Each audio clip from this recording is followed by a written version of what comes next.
of our event without disturbance. We encourage everyone to prepare thoughtful questions for the conference sessions. Should you require restroom facilities, they are available on every floor. Our committee members are ready to guide you if needed. Thank you very much for your attention and cooperation.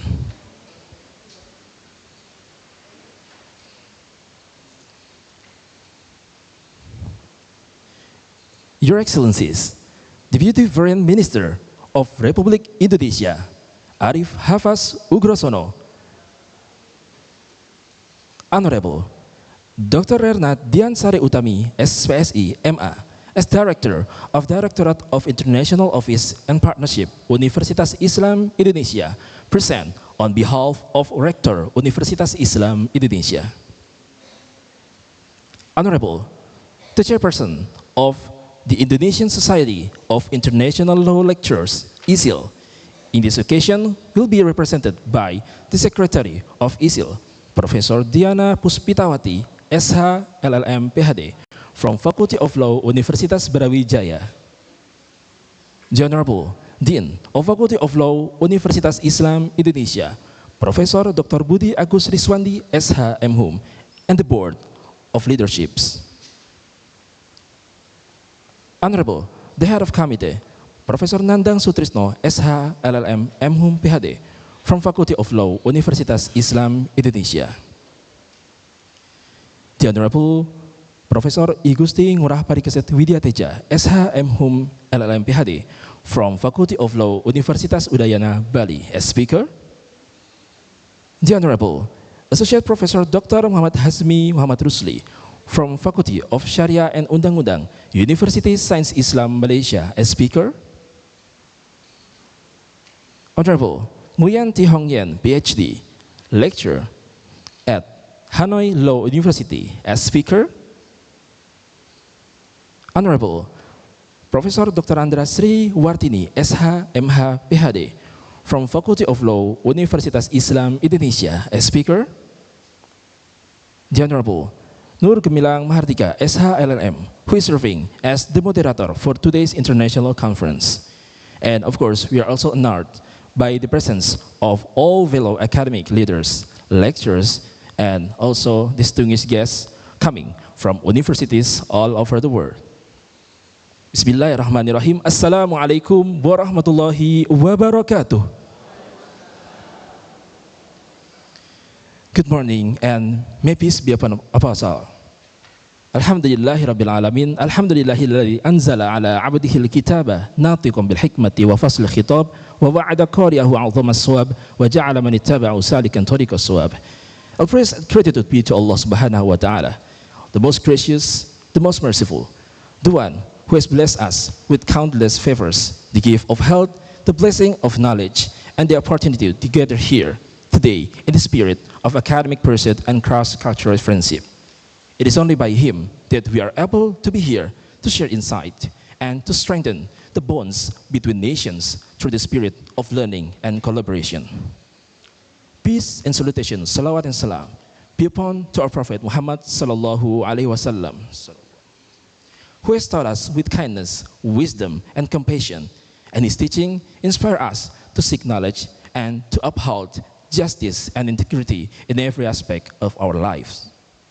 Ladies and gentlemen, allow me to introduce myself. My name is Farhan, and it is a great honor for me to serve as your Master of Ceremony for today's spectacular occasion, International Conference, Call for Papers, and Indonesia Society of International Law Lecturers, Isill Annual Meeting 2025. Please give a round of applause. This agenda is the result of joint effort between the Department of International Law, Faculty of Law, Universitas Islam Indonesia, and the Indonesian Society of International Law Lecturers, Isill. Before we move forward, allow me to briefly present the structure of today's event. The first, opening session. The second one, Holy Quran recitation. The third, singing the Indonesian national anthem and the hymn of Universitas Islam Indonesia. The fourth, implementation report from the head of committee. The fifth, greetings by the chairperson of Indonesian Society of International Law Lectures, Isill. The sixth, welcome speech and formal commencement by the Dean of Faculty of Law, Universitas Islam Indonesia. The seventh, dance performance by Sanggar Terpidana. The eighth, keynote speech by His Excellencies Deputy Foreign Minister of Republic Indonesia. And the ninth, the photo session and exchange of token of appreciations. The 10th, International Conference Plenary Session. The 11th, Interactive Question and Answer Session, and closing. Let us embrace this day with enthusiasm, open heart, and strong commitment to learn from each other. And let us recite the opening by reciting Basmalah together. Bismillahirrahmanirrahim. To bless our gathering, let us now listen to the beautiful recitation of Holy Quran by Brother Zaki Taqiyuddin. To Brother Zaki Taqiyuddin, the stage is yours.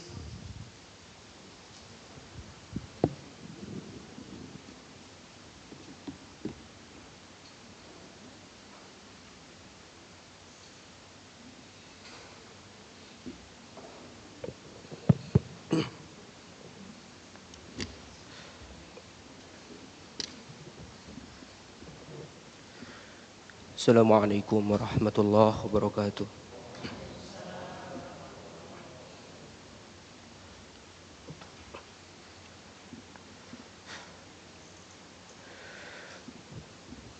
أعوذ بالله من الشيطان الرجيم.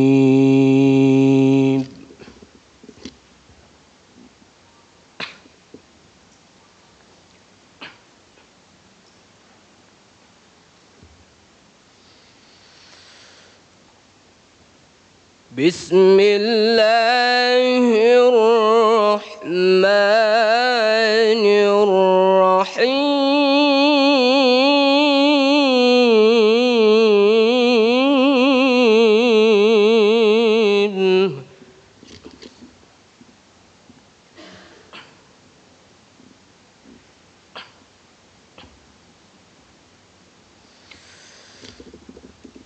لو أنزلنا هذا القرآن على جبل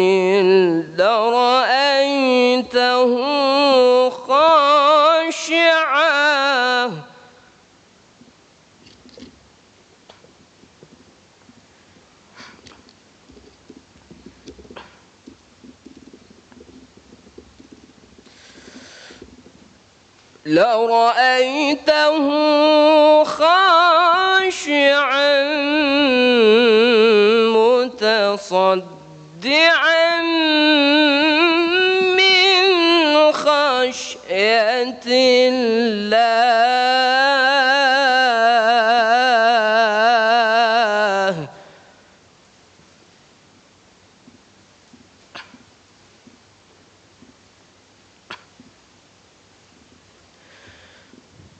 وتلك الأمثال نضربها للناس لعلهم يتفكرون.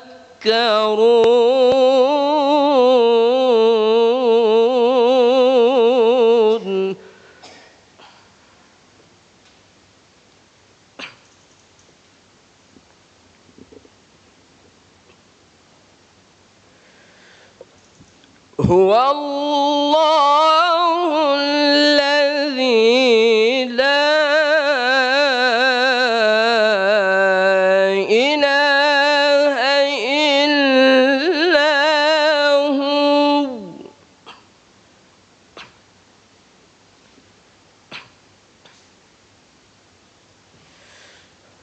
عالم الغيب والشهادة هو الرحمن الرحيم.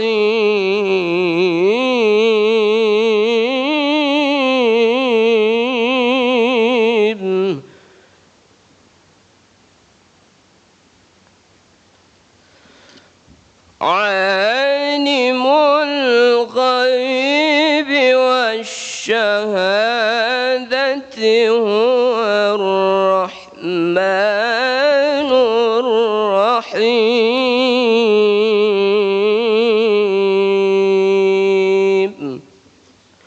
صدق الله الجبار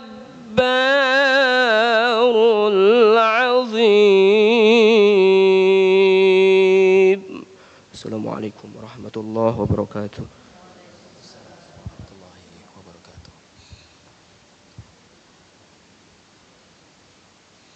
Thank you, Brother Zaki, for the beautiful and heartfelt recitation.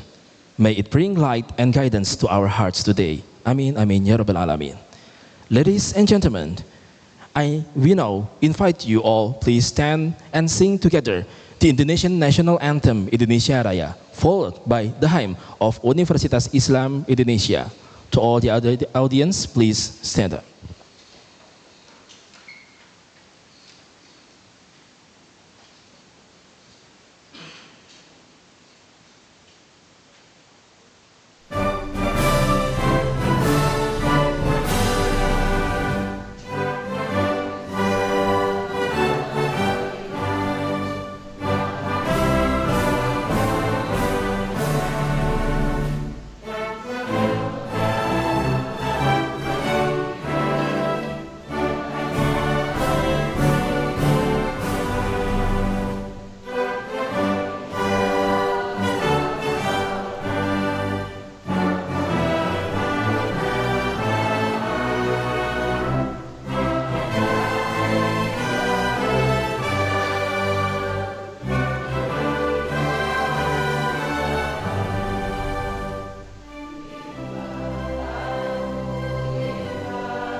Thank you very much.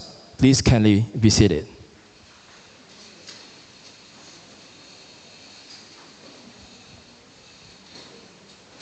Distinguished speakers, these ladies and gentlemen, we now proceed to the greetings and remarks session.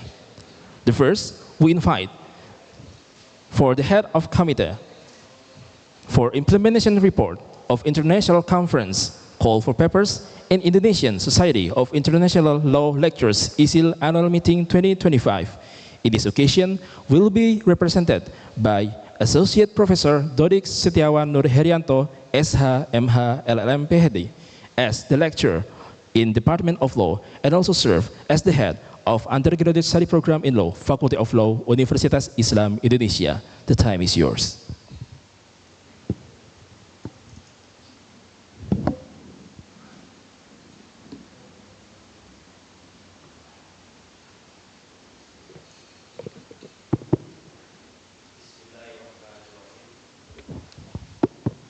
Assalamualaikum warahmatullahi wabarakatuh. Alhamdulillahi rabbil alamin wa bihi nasta'in wala umururid. Assalamu ala asyrafil anbiya'i wal mursalin sayyidina wa maulana Muhammadin wa ala alihi wa sahbihi ajma'in. Rabbi syrahli sadri wa yassirli amri wa halul 'uqdatam min lisani yafqahu qawli, amma ba'du. Honorable Dean Faculty of Law Universitas Islam Indonesia, Profesor Dr. Budi Agus Riswandi, SHM Hum, Vice Dean of Student and Alumni and Religious Affairs, Mr. Associate Professor Agus Trianta, PhD, and then Vice Dean of Human and Financial Resource, Ibu Associate Professor Sri Hastuti Puspitasari, PhD, and also Head of Departments, and also Secretary of the Department, Mr. Associate Professor Bambang, Pak Syarif, and also Head of Undergraduate Study Program of Business Law. I see before Pak Mukmin Zaki, oh yeah, he is there.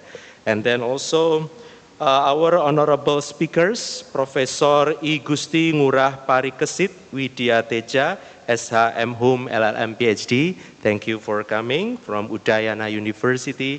And then Associate Professor Dr. Muhammad Hazmi Muhammad Rusli, Faculty of Sharia and Law, University Science Islam Malaysia. And Professor Dr. Andasri Wartini, SHM Hum, PhD. Thank you for coming as well. And our colleague who is now joining via online from Vietnam, Oyanti Hong Yen, PhD from Hanoi Law University. Ladies and gentlemen, first and foremost, let us raise our praises and deepest gratitude to Allah Subhanahu wa Ta'ala for His abundant mercy and guidance, which has allowed us to gather here today in good health and high spirits for this important international conference. Peace and blessing be upon our beloved Prophet Muhammad Sallallahu Alaihi Wasallam, whose noble example continues to inspire us pursuit of justice, knowledge, and humanity. May we always remain among those who benefit from his intersection, both in this world and the life hereafter. Amen. Distinguished guests, esteemed colleagues, ladies and gentlemen, on behalf of Universitas Islam Indonesia, we would like to express our sincere appreciation for your presence and participation in this conference with very important and very strategic issues to discuss on international law under the shadow of states' unilateralism, current development. We are honored to serve as the host institution for this important gathering and are especially grateful and respectful for the collaboration with the Indonesian Society of International Law Lectures. Before we proceed further, allow me to extend our prayers and thank you for the very kind support from our head of the committee, Professor Dr. Nandang Sutrisno, SHM Hum, PhD, who is currently unwell, but he still insists to come to this place. Please stand up, Prof. And thank you very much for the wonderful support in organizing this conference. I know that you are unwell since last night. He was named in the hospital yesterday, but he's trying to do his best to come to this place just to welcome all of us. So now I'm here just only acting to represent him as the head of the committee. This conference brings together approximately 87 participants, not only across Indonesia, but also all around the world. We are delighted to welcome attendees from Universitas Syah Kuala, from the northern part of Indonesia, and also from Universitas Peking from China. Such diverse representation underscores the global significance of today's theme and the shared commitment of scholars to engage a meaningful dialogue on the state of international law. Ladies and gentlemen, we cannot turn a blind eye to one of the most glaring illustrations of state unilateralism in recent times. Currently, we have the case of the state of Israel in the occupied Palestinian territories. Universitas Islam Indonesia defend its own point that there is an actions that we need to stand up today, and we never stop for these actions to support our Palestinians for peace, international peace, and justice. These actions, which includes forced displacement, settlement expansion, and indiscriminate military operations, represent a clear violation of international humanitarian law, the Geneva Conventions, and numerous UN international treaties, though soft laws and hard laws. As international law scholars, we bear the moral and academic responsibility not only to analyze these violations, but also propose concrete steps for the international community to uphold justice, ensure accountability, and restore the rule of law.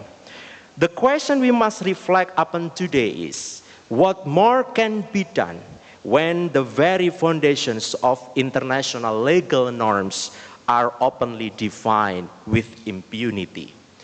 As a legal academic institution, we hope this conference will inspire new frameworks, research collaborations, and concrete actions that contribute to strengthen the world of international law that we always teach this subject to our students in every faculty of law in Indonesia.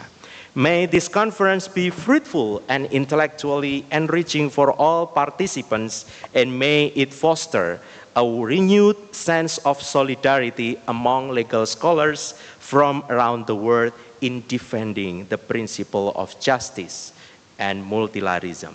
Thank you very much, and thank you for your kind attention. Happy and enjoy the conference. Thank you very much. Assalamualaikum warahmatullahi wabarakatuh.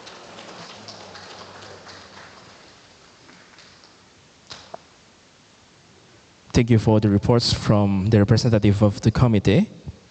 The next session is greetings by the chairperson of the Indonesian Society of International Law Lecturers, Isill. In this occasion, will be represented by the Secretary of Indonesian Society of International Law Lecturers, to Professor Diana Puspitawati, SH, LLM, PhD, from Faculty of Law, Universitas Brawijaya. The stage is yours.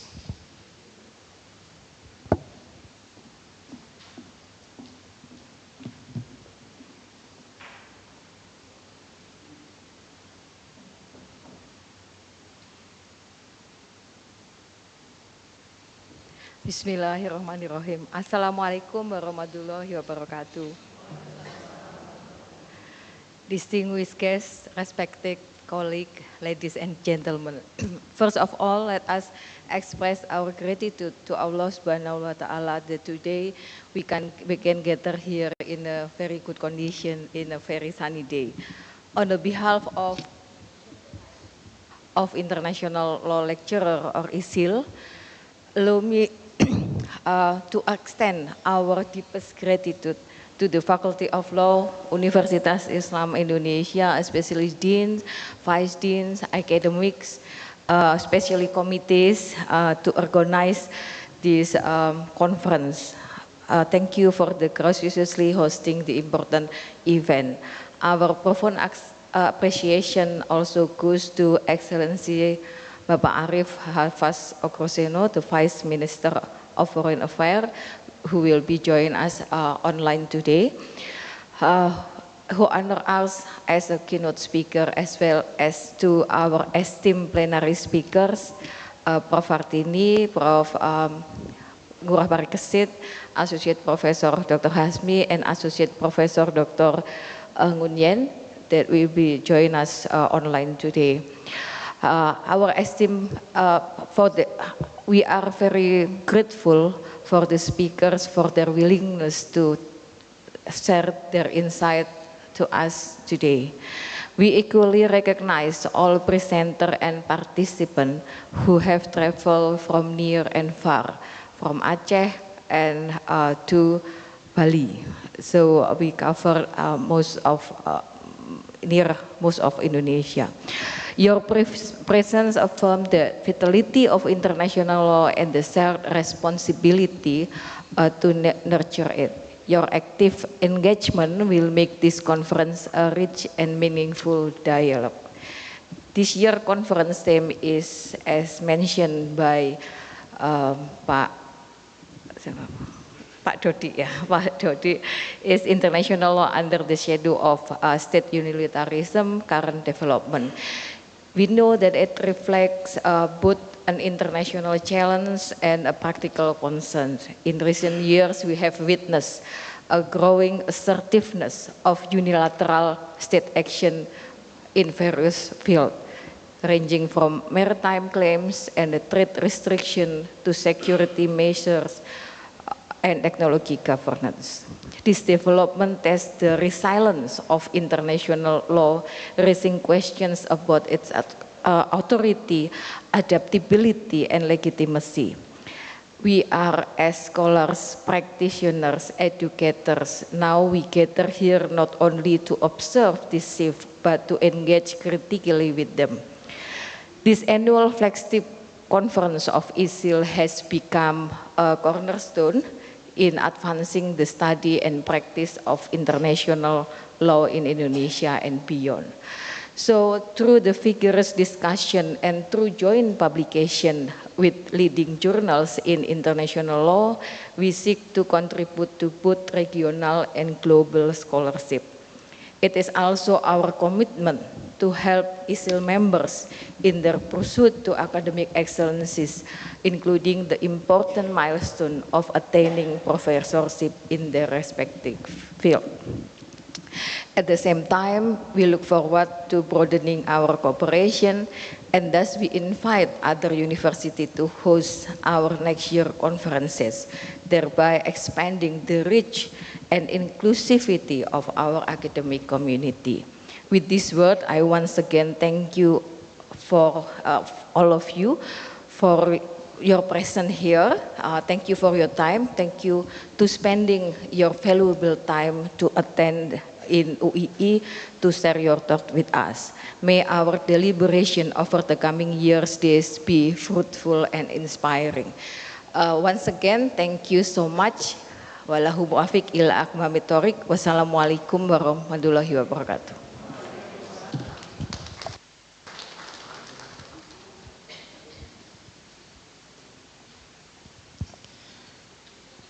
Thank you for the greetings.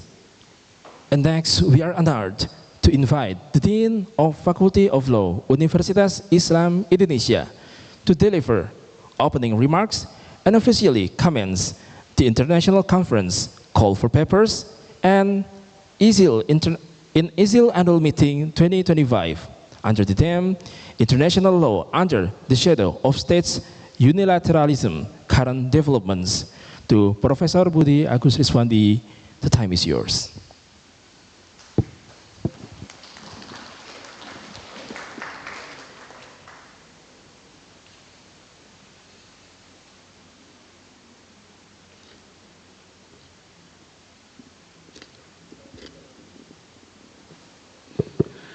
Thank you very much for time. The Honorable Mr. Arif Hapas Ugroseno, as Deputy Foreign Ministry of the Republic of Indonesia, as keynote speech. The Honorable all of Speaker, Profesor I Gusti Ngurah Parikesit, Widya Teja, SH MHum, LLM, PhD from Faculty of Law, Universitas Udayana, Associate Professor Dr. Mohazmi Mohrusli, as Research Fellow, Faculty of Sharia and Law, University Science Islam, Malaysia, Nguyen Thi Hong Yen, PhD from Hanoi Law University, and Professor Dr. Randa Sriwartini, SH MH, PhD from Universitas Islam Indonesia. The Honorable all of leader in Universitas Islam Indonesia, they are Vice Dean, the Head of Department of Law, the Head of Study Program in Undergraduate Program, Master in Law, Doctoral Program, and also Director of International Office Universitas Islam Indonesia. The Honorable all of Professor and Lecturer in Faculty of Law, Universitas Islam Indonesia. My respected all of participants, ladies and gentlemen. Bismillahirrahmanirrahim. Assalamualaikum warahmatullahi wabarakatuh. Alhamdulillahirabbil alamin wa bihi nasta'inu ala umuri dunya waddin wassalatu wassalamu ala asrofil anbiya'i wal mursalin wa ala alihi wa sahbihi ajmain. Amma ba'd. Good morning, everybody. First of all, I would like to thanks to all for joining with our program today. All praises be to Allah, the most gracious and most merciful. By His grace, we gather at the Faculty of Law, Universitas Islam Indonesia, Yogyakarta, for the international conference, call for paper, and Isill annual meeting. On behalf of the Faculty of Law, Universitas Islam Indonesia, I warmly welcome all distinguished speakers, guests, and participants coming from different countries around the world. This event is a joint effort between the Department of International Law, Faculty of Law, Universitas Islam Indonesia, and the Indonesian Society of International Law Lecturers. Your presence shows commitment to meaningful dialogue across borders. Ladies and gentlemen, at this program, allow me to share some information about Universitas Islam Indonesia. UII, as we call, is the oldest national university in Indonesia. UII was established on July 1945, 1 month before Indonesia independence on August 17, 1945. UII was founded by the founding fathers of Indonesia, such as Abdul Kahar Muzakir, Muhammad Hatta, Muhammad Rum, and others. Today, UII has 9 faculties, including the Faculty of Law, Universitas Islam Indonesia. Faculty of Law, Universitas Islam Indonesia have undergraduate study program and also postgraduate program supported by experimental learning, legal clinic, moot court, and internship. Graduates of Faculty of Law UII serve across the judiciary, government, NGO, and leading law firm, contributing to justice, policy, reform, and sustainability development at national and international level. As part of UII, we uphold the value of Rahmatan lil Alamin, bringing benefit to all creation. This value is in line with the purpose of international law to advance peace, justice, and shared prosperity. This goal can only be achieved through strong collaboration between institution and organization. Our theme reflects a genuine concern about the rise of state unilateralism in many areas of international law, trade and investment, climate change, international criminal law, border government, and migration. We are honored to present your plenary lineup. The keynote address will be delivered by Mr. Arif Hapas Ugroseno as Deputy Foreign Affairs of the Republic Indonesia. Our plenary speaker are Professor I Gusti Ngurah Parikesit Widya Teja from Universitas Udayana, Associate Professor Dr. Muhammad Hazmi Muhammad Rusli from Malaysia, and Professor Dr. Anda Sriwartini from UII, and Nguyen T. Hong Yen PhD from Hanoi Law University. Moderated by Ms. Nur Gemilang Mahardika from UII. We look forward to their insight on trade law, maritime security, climate governance, and unilateralism in the making of international law. Beyond the plenary, our program includes selected panel presentation organized into several chambers, the Isill meeting, and an excursion to strengthen academic network and experience Yogyakarta culture.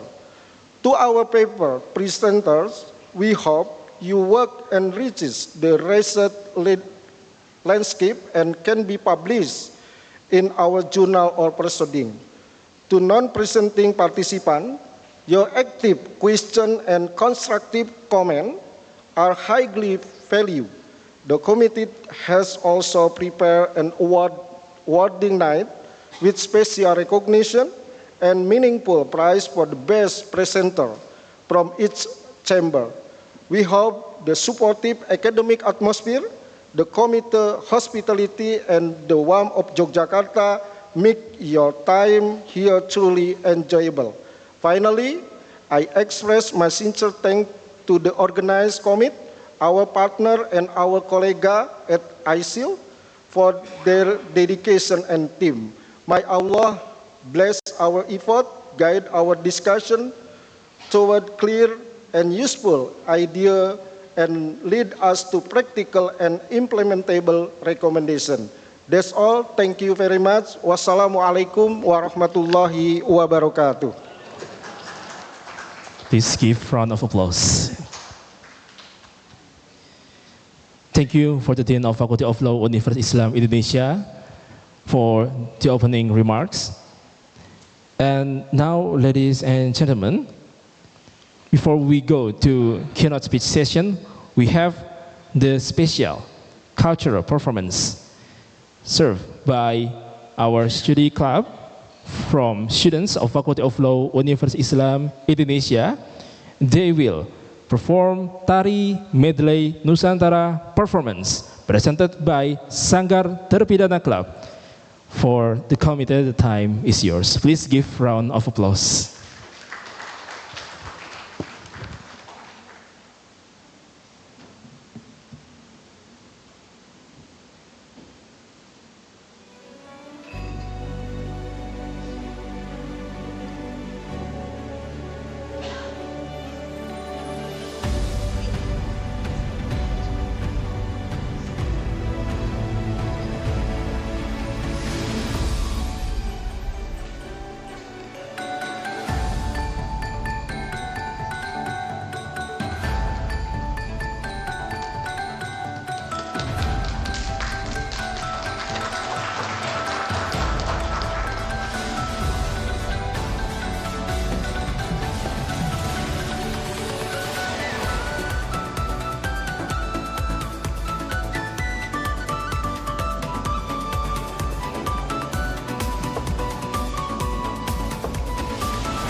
Please give round of applause.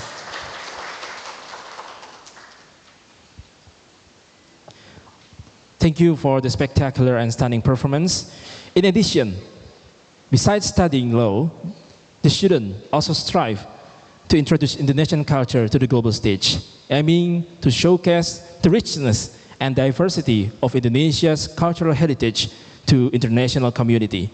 Their efforts contribute for fostering a deeper understanding and appreciation of Indonesian tradition, values, and practice on a global scale. Dear ladies and gentlemen, now we are honored to listen the keynote speech by His Excellency's Deputy Foreign Minister of Republik Indonesia, Arif Hafaz Ugrosono. Without further ado, His Excellency, the time is yours. Thank you very much for the time. It's really an honor for me to be here with all of you, and I would like to first of all extend my deepest appreciation and thanks to the University of Islam Indonesia UII as well as Isill, especially also the previous speakers who have been so kindly to introduce myself. And also I would like to give appreciation for this recent cultural opening. It's really great to see them performing before this academic conference.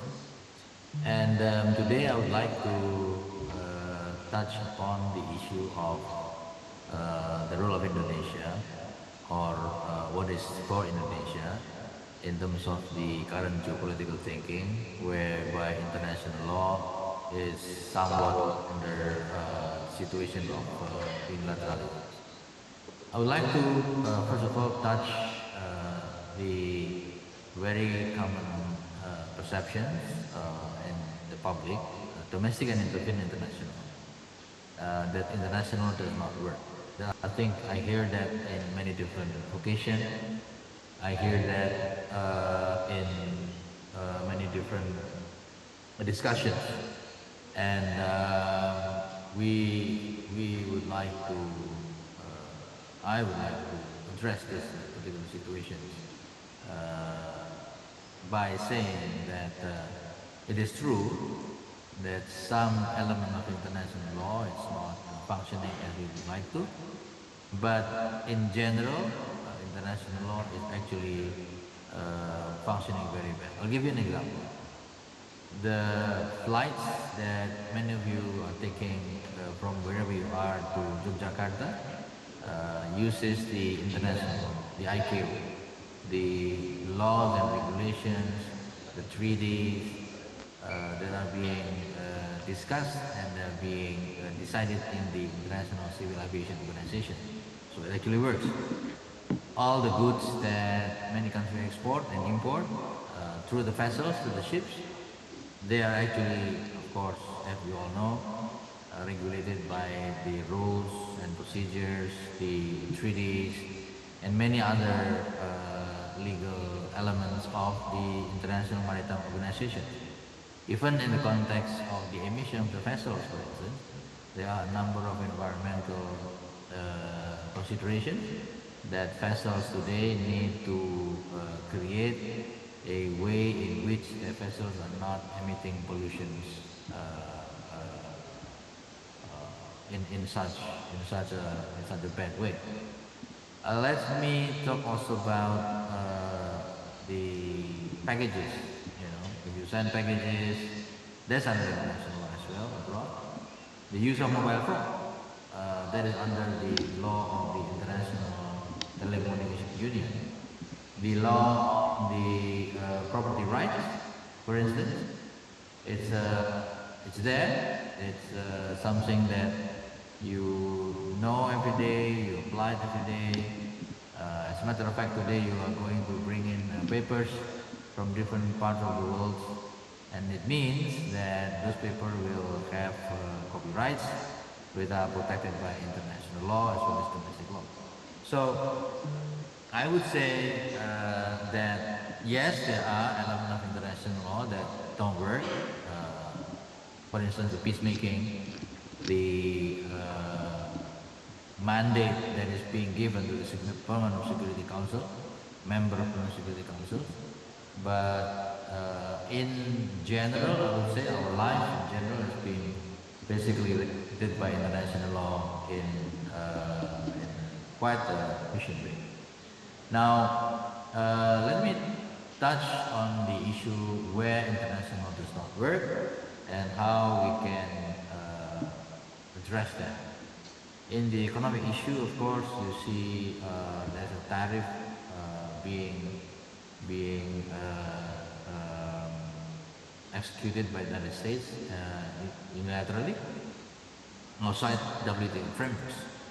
But if you look at the economic world today, 15% of global trade, it's only with the United States. 85% of global trade is not with the United States, but it's with the other countries in the world. So the international law, the international trade laws still work very well within the context of 85% of them. We have signed CEPA with the European Union, it's going to be concluded very soon. We are having a negotiation with South Africa, for instance. We have already the trade agreement in the ASEAN, and we want to deepen that. We are developing bilateral investment treaties with many different countries. We are working with different countries in Latin America, in Africa, in the Middle East as well, in terms of perfecting the trade with us and the country. So, yes, there are unilateralism in the tariff of the United States, and the fact that WTO is not functioning quite well. But I think there are still economic relations that we need to build with different countries, and when we build it, we are doing it with international law. Take an example also, WHO. The US has withdrawn from WHO, but it does not necessarily mean we cannot work on that. Indonesia has signed many MOU with different countries in terms of health issues, in terms of getting financing of health issues. So these are something that we are developing. Climate change. The US has withdrawn from climate change, but the private sectors are not, and some of the states in the US, like California, they don't withdraw. So it means that we can still work with developed nations, with the business communities on the climate change issue. I'll give you an example, a concrete example. I was in Nice for the World Ocean Conference, the UN Ocean Conference, the UNOC. And in UNOC, Indonesia launched what we call the coral reef bond. Okay, it's a coral reef bond. It's financing for coral reef, but it's not coming like the model of sovereign bond, but it comes from a rather unique bond where the World Bank is making the underlying treaty, and foreign banks in Europe is actually operationalizing it, getting the money and investing it. So again, this is a type of international investment and trade law that actually works in terms of the climate change. Give you an example while we are talking about the ocean, for instance. Indonesia, of course, has a very strong role in the UNCLOS. We are the founding father of the Archipelagic Island States, and now we are moving forward to create a forum called the Coastal State Alliance. It's a coastal state of many countries in the Indian Ocean to manage fishery. This is coastal state within the Indian Ocean Tuna Commission. So this is another example where actually we are working in different modes, in different area, in terms of the trade, in terms of the environment, in terms of policy, in terms of health cooperation, and in terms of climate financing. It's something that we actually are working on it on the basis of international law. What does it actually mean? Actually means that our approach to unilateralism and our approach to how we employ international law. Number one is that we are pragmatic, we are not ideological, we have to accept the reality, but we need to adapt it. And number two, leadership through initiative.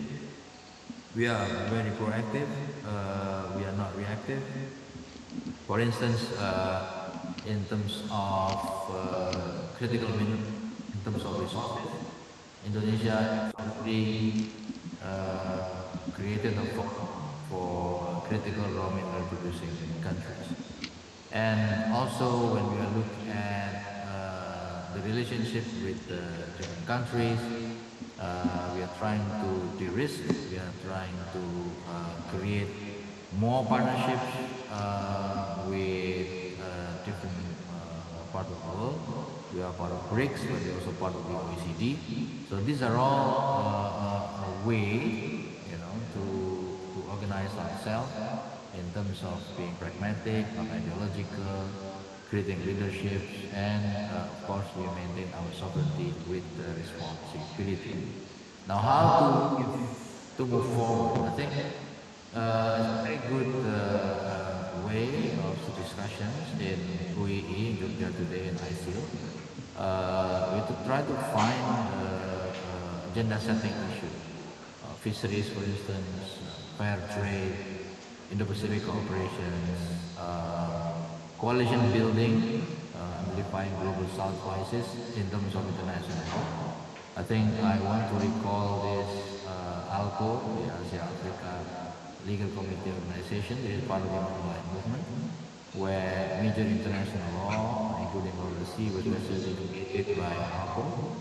And I think ocean issue, environment issue could be a platform for a global South legal cooperation.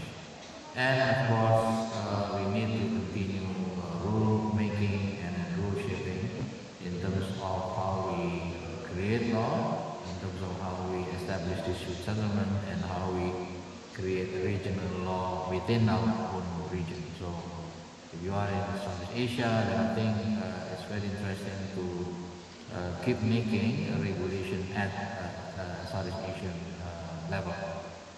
So, in closing, I would like to say that unilateralism is a reality. It is nothing new. It has been done before. It's happening so many times. But I think we should see this as an opportunity for leadership, opportunity for innovation, and opportunity for many different elements to try to work with this reality. And of course, at the end of the day, specifically for Indonesia, being responsible at the international level is actually our constitutional mandate, and also a moral responsibility where you can find that in the preamble of the Constitution. So once again, thank you very much for the time that's been given to me. I hope that my short remarks can be put for thought and can be an element for the discussion, and hopefully this will result into a number of interesting documents, analysis for the future works and also future generations. So once again, thank you very much. Assalamualaikum warahmatullahi wabarakatuh. Waalaikumsalam warahmatullahi wabarakatuh. Thank you very much, Your Excellencies, for the insightful and inspiring keynote speech.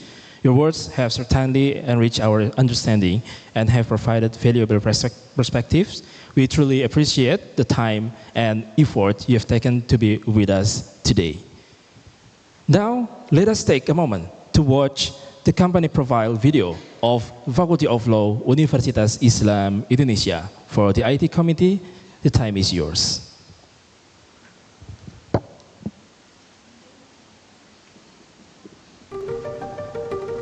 Hukum di Indonesia menjadi berwarna sejak hadirnya para pendekar hukum ini. Mereka tidak hanya sekedar bekerja menegakkan hukum, tetapi juga menjaga marwah keadilan. Mereka lahir dari sekolah hukum tertua di Indonesia.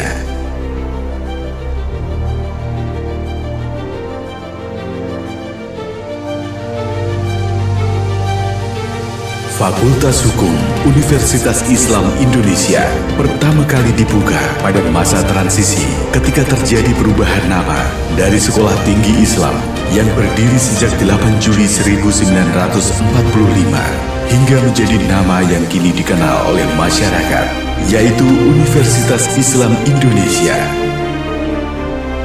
Didirikan oleh para pendiri bangsa dengan menawarkan 5 program studi untuk menyiapkan generasi hukum yang berintegritas, yaitu program studi hukum program sarjana, program studi hukum bisnis program sarjana, program studi hukum program magister, program studi kenotariatan program magister, dan program studi hukum program doktor.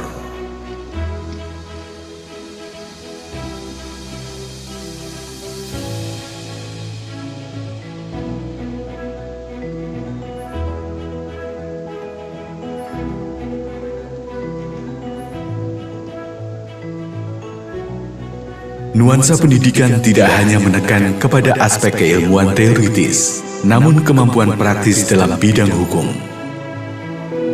Fakultas Hukum UII juga menawarkan program khusus profesi advokat dan pelatihan-pelatihan hukum bersertifikat sebagai bekal mahasiswa bekerja di dunia hukum. Sebagian besar program studi kini telah mendapatkan akreditasi unggul dari Badan Akreditasi Nasional Perguruan Tinggi serta terakreditasi internasional. Hal ini menunjukkan bahwa kurikulum dari program studi yang ada di Fakultas Hukum UII telah diakui integritasnya dalam memberikan pengajaran mengenai hukum bagi mahasiswanya. Fakultas Hukum Universitas Islam Indonesia kini menghadirkan program studi baru yang terakreditasi baik oleh Badan Akreditasi Nasional Perguruan Tinggi, yaitu program studi hukum bisnis program sarjana yang bertujuan untuk menghasilkan sarjana hukum yang berakhlakul karimah dan kompeten dalam bidang hukum bisnis yang berkonsentrasi pada teknologi, hak kekayaan intelektual, dan bisnis syariah. Riset dan diskusi hukum menjadi budaya akademik Fakultas Hukum UII yang tumbuh dan berkembang melalui pusat-pusat studi sehingga mahasiswa merasakan pengalaman pembelajaran di luar ruang kelas.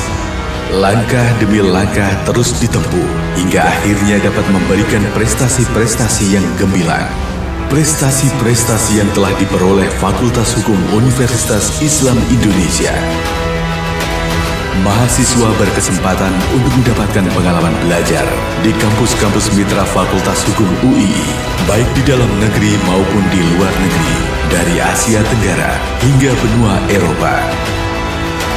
Alumni Fakultas Hukum UII telah menyebar ke seluruh pelosok negeri dan bahkan di negara lain dengan beragam profesi, baik praktisi hukum, akademisi, dan pegiat masyarakat yang siap untuk menjadi agen pembangunan.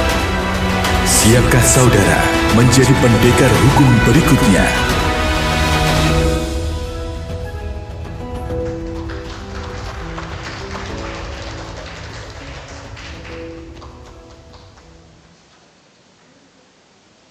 Thank you. Next, we will proceed to the presentation of tokens of appreciation and group photo. We would like to invite Profesor Diana Puspitawati, SH LLM PhD, Profesor I Gusti Ngurah Parikesit Widya Teja, SHM Hum LLM PhD, Associate Professor Dr. Muhammad Hasmi Muhammad Rusli, and also Professor Dr. Andra Sri Wartini, SHMH PhD. We kindly invite the distinguished speakers to come up to the stage. These tokens are a small gesture to express our sincere gratitude and appreciation for your valuable support. Please.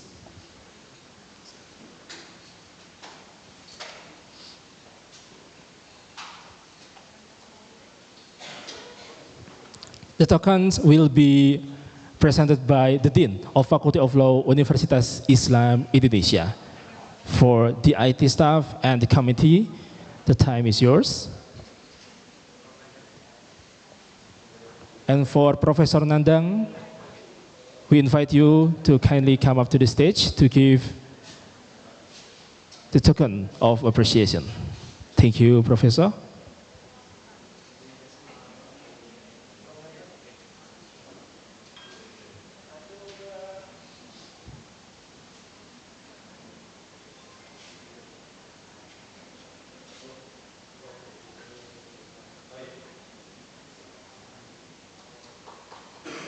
Please give a round of applause to your audience.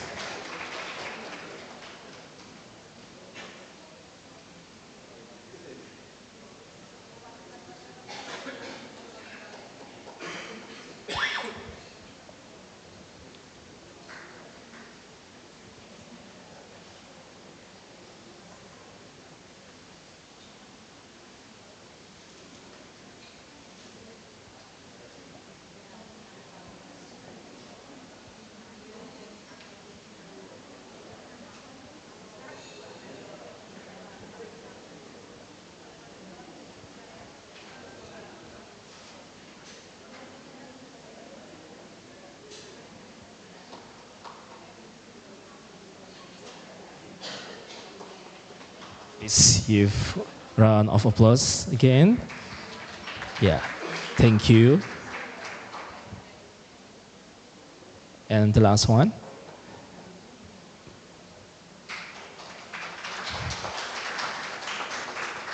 Thank you. And the session is group photo. We invite the speakers and the leaders of the Faculty of Law to move a bit forward.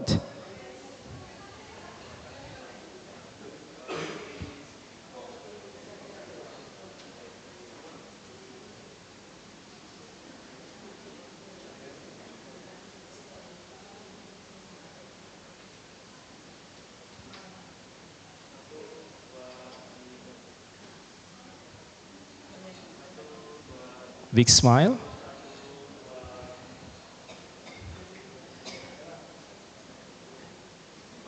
And the next we will take photo together with the audience.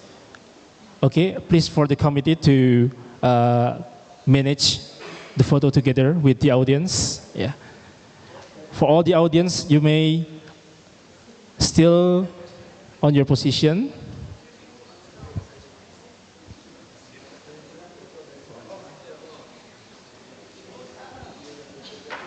Okay, for all the audience, we kindly invite you to stand up for photo session. And we also invite you to move to the middle, yeah, to the center. So we do hope all the audience will get in frame, yeah. Please kindly to stand up and move a little bit to the middle. Thank you. We appreciate your spirit. We truly appreciate your support. Okay, formal style first. Yeah. Okay, formal. 1, 2, 3. Smile. Still formal. 1, 2, 3. Okay, informal style now. Okay. Yeah, 1, 2, 3. You may change the style, another style maybe. Yeah, 1, 2, 3. Thank you, that's all.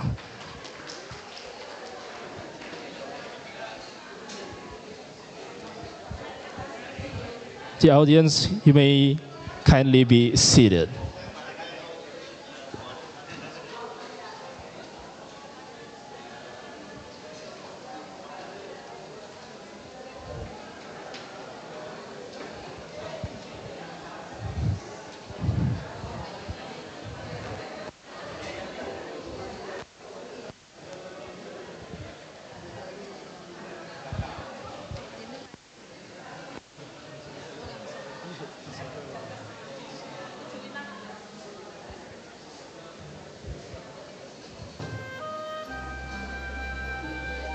Dear ladies and gentlemen,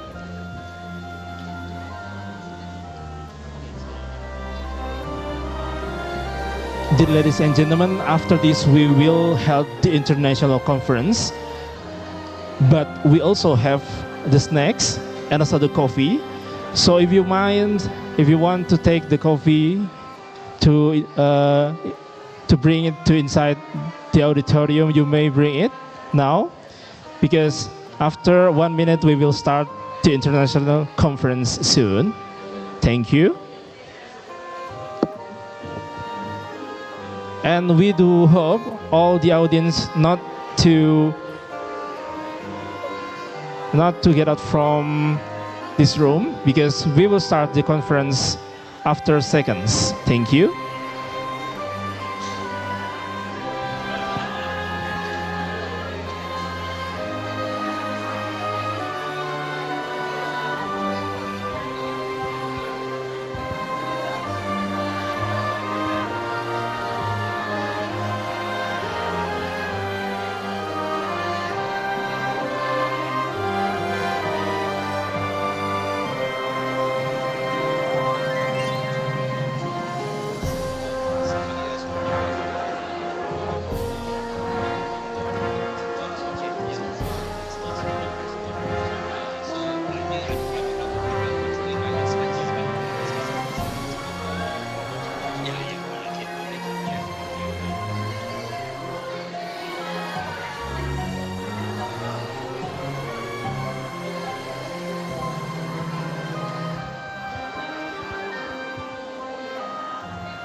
Dear audience, we will start the international conference no long after this, so please kindly be seated.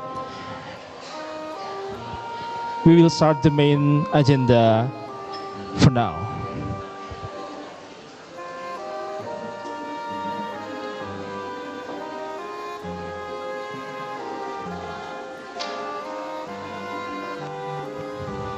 And for the audience who's still outside the auditorium, we kindly invite you to come back to the auditorium, because the next session will start soon.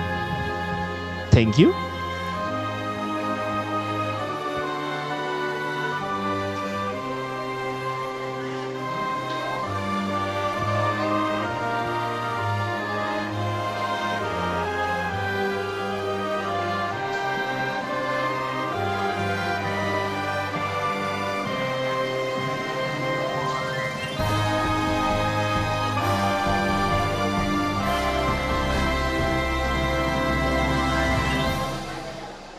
Distinguished speakers, dear ladies and gentlemen, we move on to the main academic session of today's event, International Conference, Call for Papers, and Isill Annual Meeting 2025, International Law under the Shadow of States Unilateralism, Current Developments.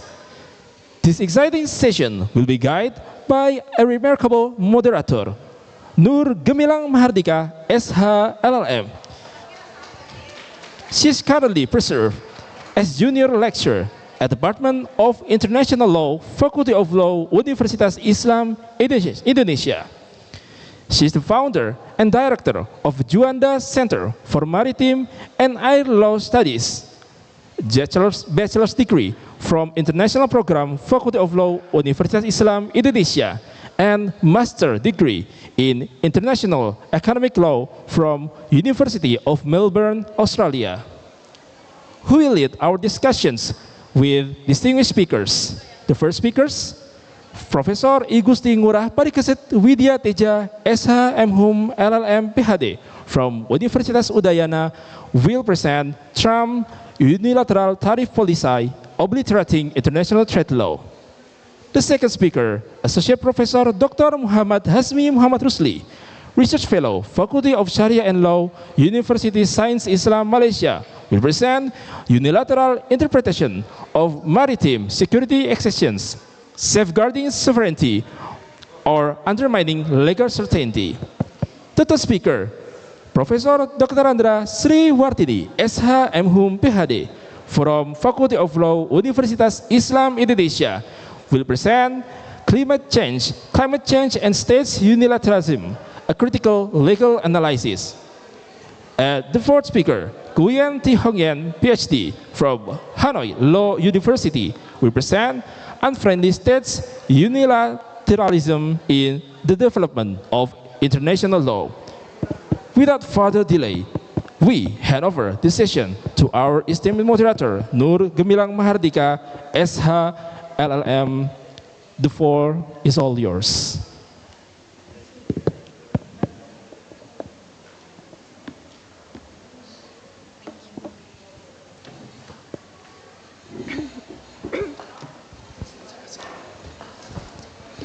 Tes.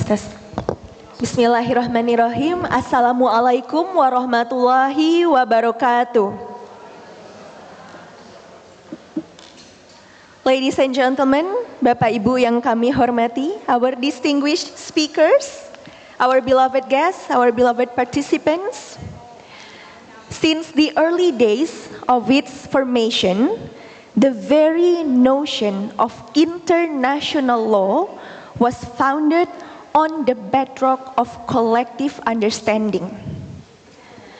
This soul of collective understanding is apparent in the formal creation process of treaty, our primary source of international law, where it relies solely on state consensus. Even beyond the text of treaties, the other source of international law that does not necessarily require formal process, namely the customary international law, still in fact requires collective belief that this is the law. From these 2 points of view, we have come a long way to realize that collectiveness is the very soul of international law. However, this soul of collectiveness is threatened by the emergence of the notion of state unilateralism. This threat, however, it's nothing new in the realm of international relations, in the realm of geopolitics. It's just that us, the international community, has only come to realize the emergence of unilateralism back in mid-2018 when the US and China declared their first trade war, and ongoing up to this day. So, which is why under the collaboration of Indonesian Society of International Law Lecturers, together with Faculty of Law, Universitas Islam Indonesia, we have invited our distinguished speakers with us this morning, who bless us with their presence in physical beings as well as in spirits, so that together we can assess whether the notion of state unilateralism is actually a threat to the advancement of international law, or whether, on the other hand, we can actually work around the idea of state unilateralism. So please join me to welcome our speakers. The first one, we have Professor I Gusti Ngurah Parikesit Widya Teja SH MHum LLM PhD. The second, we have Associate Professor Dr. Muhammad Hazmi Muhammad Rusli. The third, we have, whom I believe will be joining us shortly, Professor Dr. Andasri Wartini SH MHum PhD. And although she may be far from us, in another country, but she is close with us, Associate Professor Nguyen Thi Hong Yen, PhD from Hanoi, Vietnam. Okay, without further ado, let us start with our first speaker, Professor I Gusti Ngurah Parikesit Widya Teja SH MHum LLM PhD, whom I believe, because all of us here are bound together under the organization of Isill, and as Bapak Ibu here have been familiar with, specifically for his besties, Prof. Parikesit may be addressed as Prof. Sigit. Betul, Bapak? Okay. Please allow me to shortly read the biography of Prof. Sigit. Prof. I Gusti Ngurah Parikesit Widya Teja SH MHum LLM PhD is the Professor of International Law at Faculty of Law Universitas Udayana in Bali. Prof. Sigit obtained his bachelor degree in law from Universitas Brawijaya, as well as his Magister of Humaniora, also from Universitas Brawijaya. And then he obtained his Masters of Law from the University of Washington, and finally his PhD from the University of Melbourne. Fellow alma mater, Bapak. Okay, ladies and gentlemen, I have a lengthy list of Prof. Sigit's publication, but it will take us all the way to this evening if I have to read them one by one. So please cue Prof. Sigit to kickstart our international conference this evening. Please, Prof. Sigit, the time is yours. Okay, thank you so much for the time and opportunity. Assalamualaikum warahmatullahi wabarakatuh. Salam sejahtera, Om Swastiastu, Salam, salam kebajikan, salam sehat for all participants. So I would like to say good morning. Thank you for your presence, for all colleagues, friends, speakers, and organizing committee for this special occasion.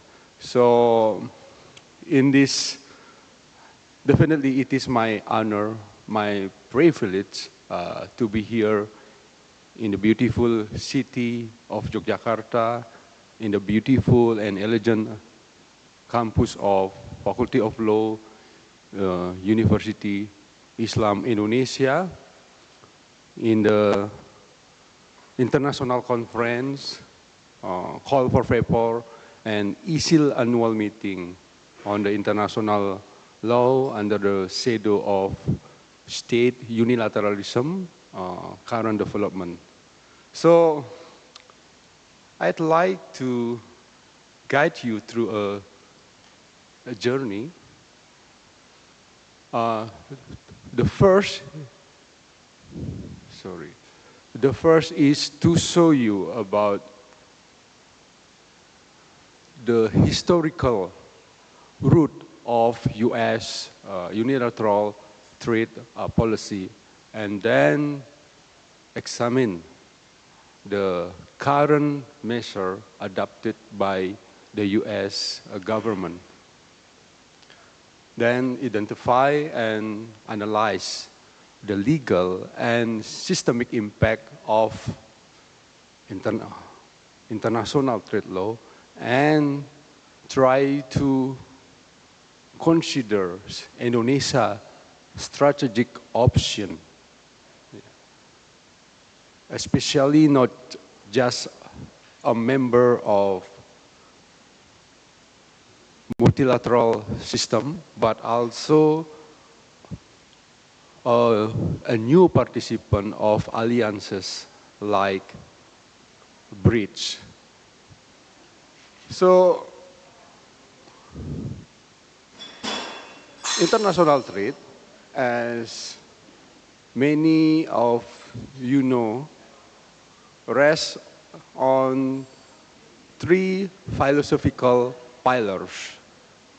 They are mutual benefit, comparative advantage, and interdependence, as famously articulated by Adam Smith and David Ricardo.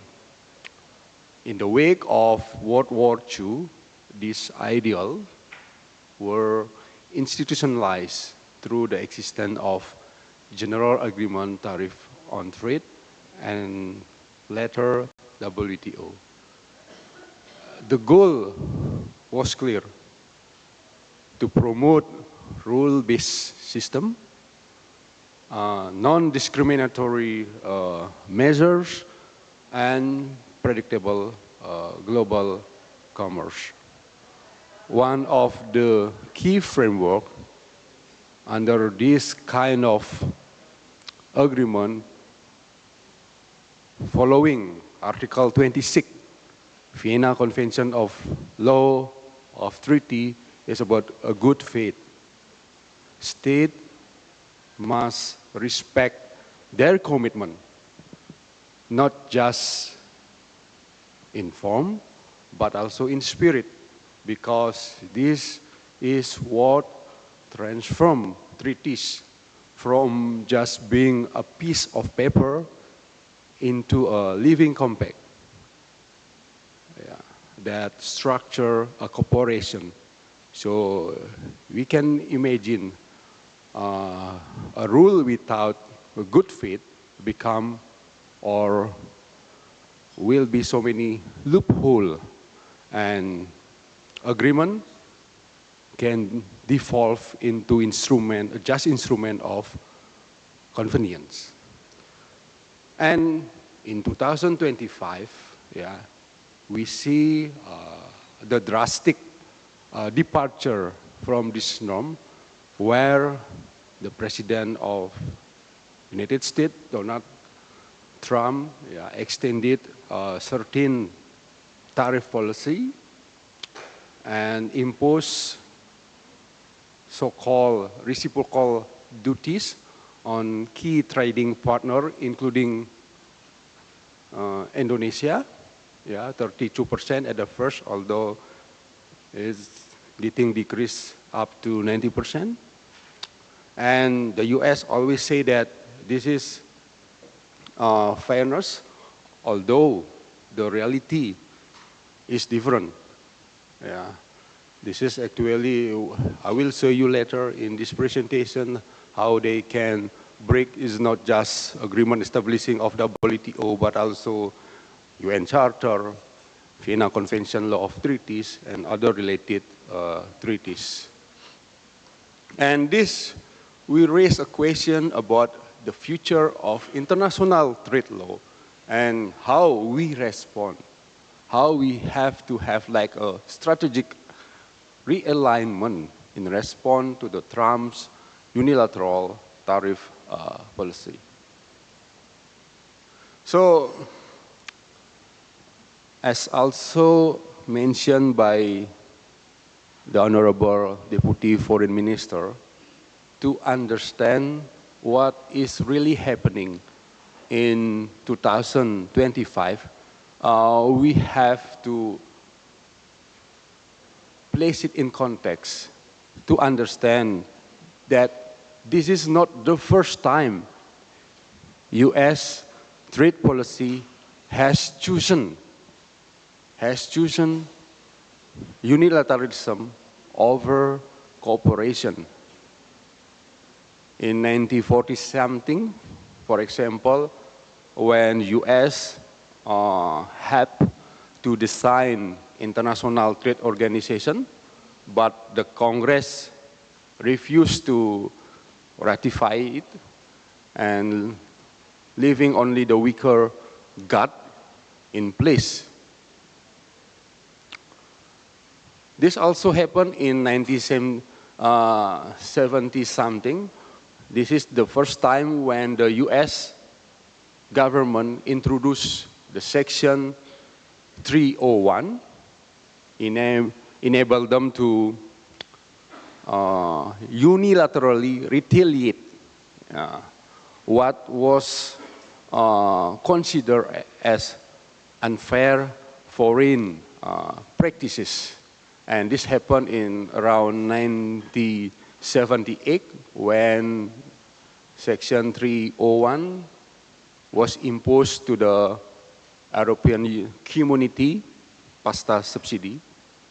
And again, this continued in the next decade in 1980 something when the enhancement of Section 301 of Trade Act, and then it's become Super 301 section, made retaliation mandatory for some countries.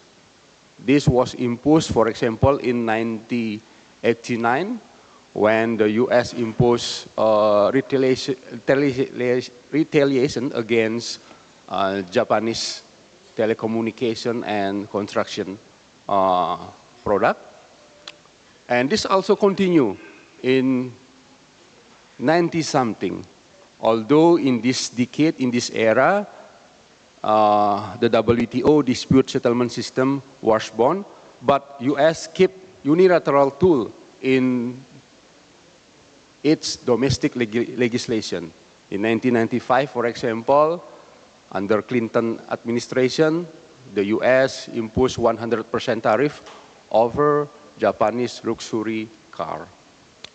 And in 2000 something, in 2000 something, there is a trend of unilateralism trend to respond about the deadlock of Doha round. And in 2002, if I'm not mistaken, under George W. Bush administration, the US government imposed safeguard tariff, 30% on steel import. Although finally this measure was withdrew due to WTO decision. So this is reflect that, yeah, the U.S. preference over unilateralism saw the persistent trend and now become a habit under the Trump because it's no longer just a backup plan. Yeah, this is the centerpiece of U.S. trade policy. Bilateral deal, bilateral negotiation, and backed up by economic coercion. So this is the key measure that can be divided into four main actions. The first is the extension of tariff expiry deadline. Yeah, tariff were supposed to end in July and then extended in 1 August. You know, although it sound minor, but in international trade law, predictability is everything, and this move has disrupted. And we know the imposition of reciprocal tariff ranging from 25 until 40% as a matching foreign tariff burden. We also see the imposition of unilateral the tariff, yeah, I mean the departure from multilateral dispute resolution because all the tariffs were imposed without any proper consultation or reliant on WTO dispute settlement. And the last one is about the politicization of tariff policy because some scholars said this is linked more likely to be a geopolitical positioning rather than objective trade defense. So the line between trade law and political leverage blur completely. So what is the impact for international trade law? So I can briefly show at least four dire consequences on international trade law. The first is the violation of tariff commitment under WTO or GATT, because the extended tariff, yeah, is without any proper consultation. We also have the challenge on the most favored nation and the unilateral invocation of national security exception because, yeah, Article 21 of GATT never meant to be domestic routine inspection for economic pressure, but it was invoked globally, and there is a trend of erosion of multilateralism because U.S.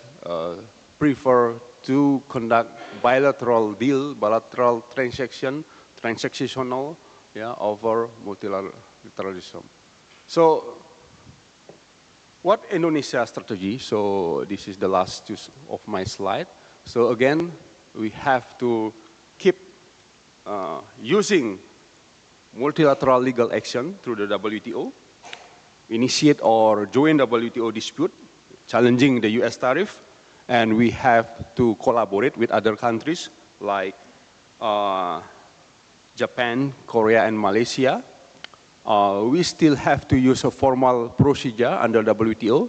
Sometimes we lose, like WTO case on raw material, DS 592, but in the last WTO proceeding, we win over the case countervailing duties on biodiesel, the S618.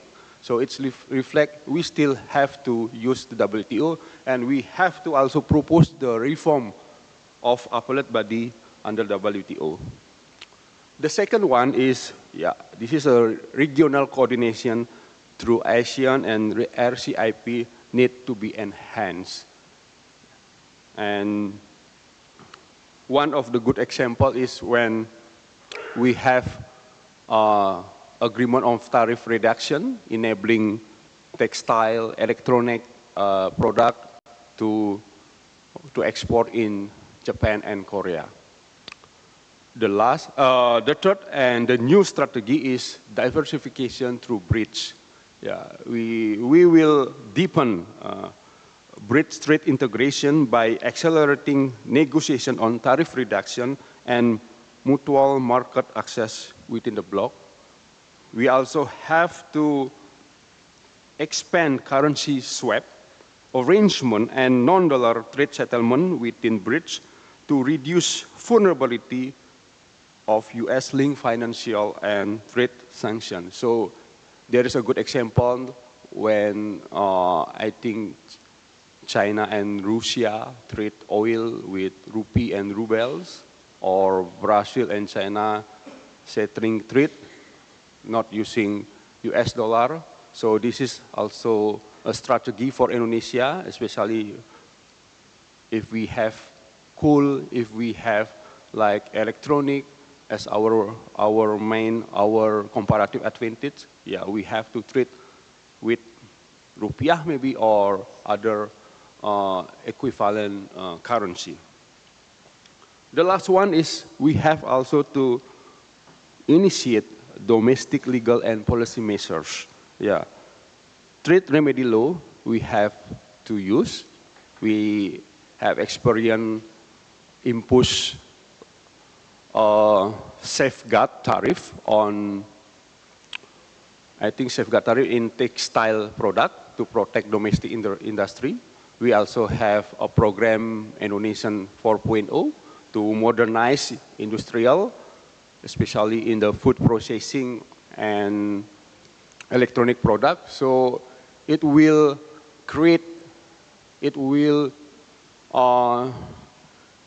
endorse our competitiveness in the global market. So all those strategies must be simultaneously done to respond about the current state unilateralism imposed, especially by the US government. So to closing my presentation, Trump unilateral tariff policy is not just another trade dispute. It is a stress test for entire architect of international trade law. For Indonesia, the path forward is clear.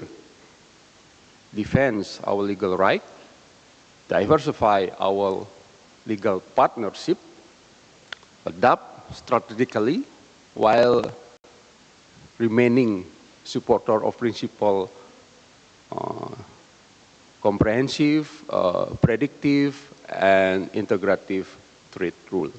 I think that's all my presentation, and for closing my presentation, I would like to address some pantun, and hopefully it will, losing down the tension, okay?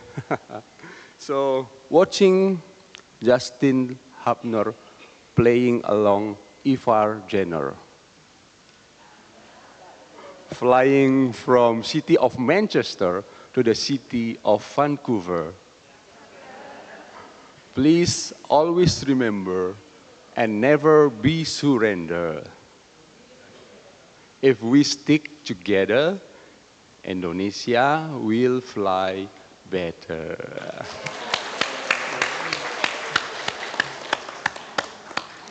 Thank you.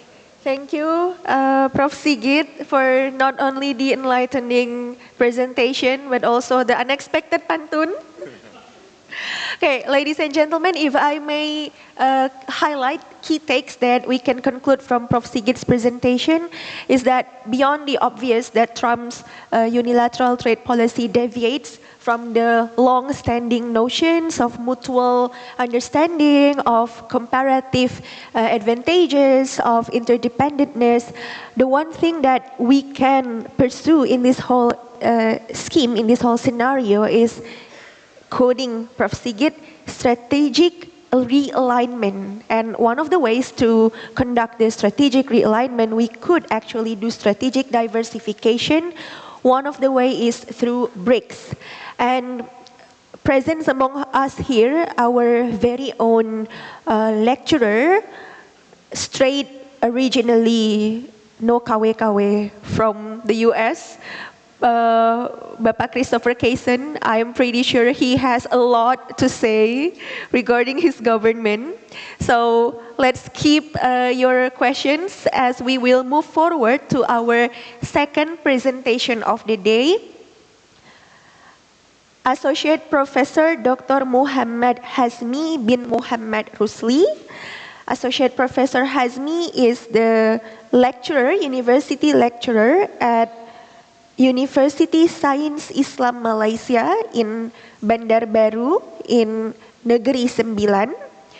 He obtained his bachelor degree from University Islam Antarbangsa Malaysia as well as his master's degree from University Islam Antarbangsa Malaysia. So both Associate Professor Hazmi and Professor Sriwartini share the same alma mater.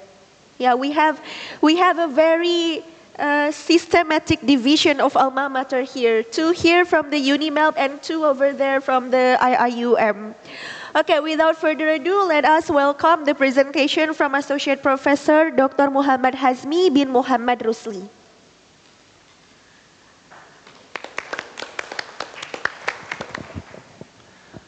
Assalamualaikum warahmatullahi wabarakatuh. Waalaikumsalam. Good morning, everyone. Selamat pagi. I would like to convey my deepest gratitude to Indonesian Society of International Law and University Islam Indonesia for having me here. Jogja is always close to my heart because I can say that once every 2 months I visit Jogja for leisure and also for academic work. So it's always good to be here. And I do not have pantun, I apologize. Maybe I forgot to prepare it while we were waiting for our turn just now, but it's okay. Today I would like to talk about, from international trade, I would like to move towards law of the sea, international law of the sea, maritime policy, and the title of my presentation is The Legality of Passage of Nuclear-Powered Submarines, Recharacterizing of the Straits of Malacca and Singapore. So this is basically, I would like to share with you the situation if Malaysia acts unilaterally in recharacterizing the Straits of Malacca. Okay, so that's me. If you do not believe that that's me, you can verify that person on the picture and me. That was taken 2 years ago, so nothing much has changed. I obtained my PhD from the University of Wollongong about 12 years ago, and I've been teaching in USIM ever since, and I have also been appointed as visiting scholar and visiting professor in a number of universities around the world, recently in Russia last year, and then of course Brawijaya University, always close to my heart. I was also a research fellow at ANU a couple of years ago, and at the moment, I'm also an honorary lieutenant commander of the Royal Malaysian Navy since 2019. Okay, this is where I work. It's called University Sains Islam Malaysia. That building over there on top of the hill is not my office. My office is a little bit somewhere in the lowlands, so only the Kayangan people stay there. Kayangan means, pimpinan atasan. Yeah, one day, if I had the chance to be pimpinan atasan, that would be my office, because the faculty is somewhere in the lowlands. And that is our rectory building. And last year, 2 weeks ago, we organized a conference called ASEAN Conference of Law School. We organized it there at the rectory building, or we call it Chancellery Building. And also to introduce my university to everyone, University Science Islam Malaysia is the closest public university in Malaysia to the international airport. So based on the map that I've shown to you here, it's only half an hour away. So let's say one day Prof. Sigit wants to join me in Malaysia, so you can give a talk in the morning, and in the afternoon before your flight at 3 p.m. you can leave for the airport. So it's very practical. Enough about, because I only have about 13 or 12 minutes left. So if you remember what has been said by the keynote speaker this morning, His Excellency Arif Hafaz Agrosono, he did mention that the reason why we are able to be stable, we are able to conduct ourselves properly with each other, different nations. I fly here to Jogja. I do not find any difficulties. And like, for instance, we have our cakes here, our chocolate. The chocolate might be from a different country. We have coffees everywhere. So in order to allow that to happen, international law has to take place. And in order to allow ships to move freely in the ocean, across straits, across territorial sea, so there is a need to have law, and the law is called innocent passage. Okay, this is as far as territorial sea is concerned. As you can see on the slide over there, it says clearly that innocent passage, atau dalam bahasa Indonesia lintas damai, ships can pass from one area, one territorial sea to another territorial sea without being hindered by the coastal states, as long as the passage is innocent. And however, the coastal state has right to temporarily suspend certain areas in the territorial sea under Article 25, Clause 3 of the Law of the Sea Convention if they feel that such passage of vessels may threaten the security of the coastal state. And according to Article 33, recalcitrant warships may be asked to leave immediately. This is the case for territorial sea. Okay, Malaysia and Indonesia, we share two of the most busiest straits in the world, Straits of Malacca and Singapore. It's second busiest after Dover Straits in the UK. So when we talk about the Straits of Malacca and Singapore, we cannot run away from the fact that the navigational rights is not just innocent passage. It is actually called the right of transit passage, which could not be impeded, hampered, or impaired in any way by Malaysia or Indonesia, and when we include Singapore as well, because Singapore is also part of the state that shares the strait.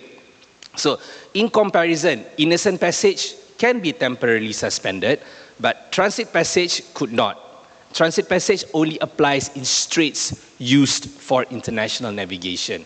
And as littoral states, Malaysia and Indonesia, we are tied by this regime, transit passage, as we are littoral states that borders the Strait of Malacca.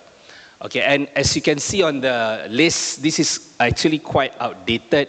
I have to get data up to 2020 at least. But what you can see on the list over there, ships that pass through the straits keep increasing every year, including government vessels, and government vessels could also include warships. And this is the map showing how busy waters across Southeast Asia is, particularly the Straits of Malacca and Singapore. And the straits are actually relatively shallow. Minimum depth is about 25 meters, meaning that submarines cannot go deep to pass through the waters because it's only like the minimum depth is 25 meters, but they can still sail through it. And the maximum depth of the Straits of Malacca, particularly in the northern part near Thailand, is about 200 meters. Okay, now I would like to talk about, so now we are living in the era of Trump. Professor Sigit mentioned just now that we are now facing this, tariff war. But before Trump came into power, Joe Biden, he introduced something called AUKUS, and AUKUS is still ongoing. And AUKUS, the intention is to allow states like Australia to have at least 8 locally built SSNs, nuclear-powered submarines, by the year 2040. And when they have these nuclear-powered submarines, obviously, the nearest neighbor to Australia is Indonesia, and after that is Malaysia. In order for them to move around, they have to pass through the Straits of Malacca and Singapore in particular.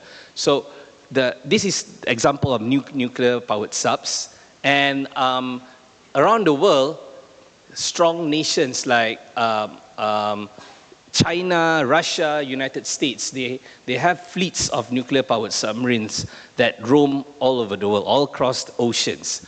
Okay, and as far as the Straits of Malacca in Singapore is concerned, they are being navigated by nuclear-powered subs as well, especially from China. And these are all sunken nuclear subs that has taken place, took place in the Atlantic Ocean. And there is a research ongoing saying that these shipwrecks of sunken nuclear-powered submarines may cause environmental damage.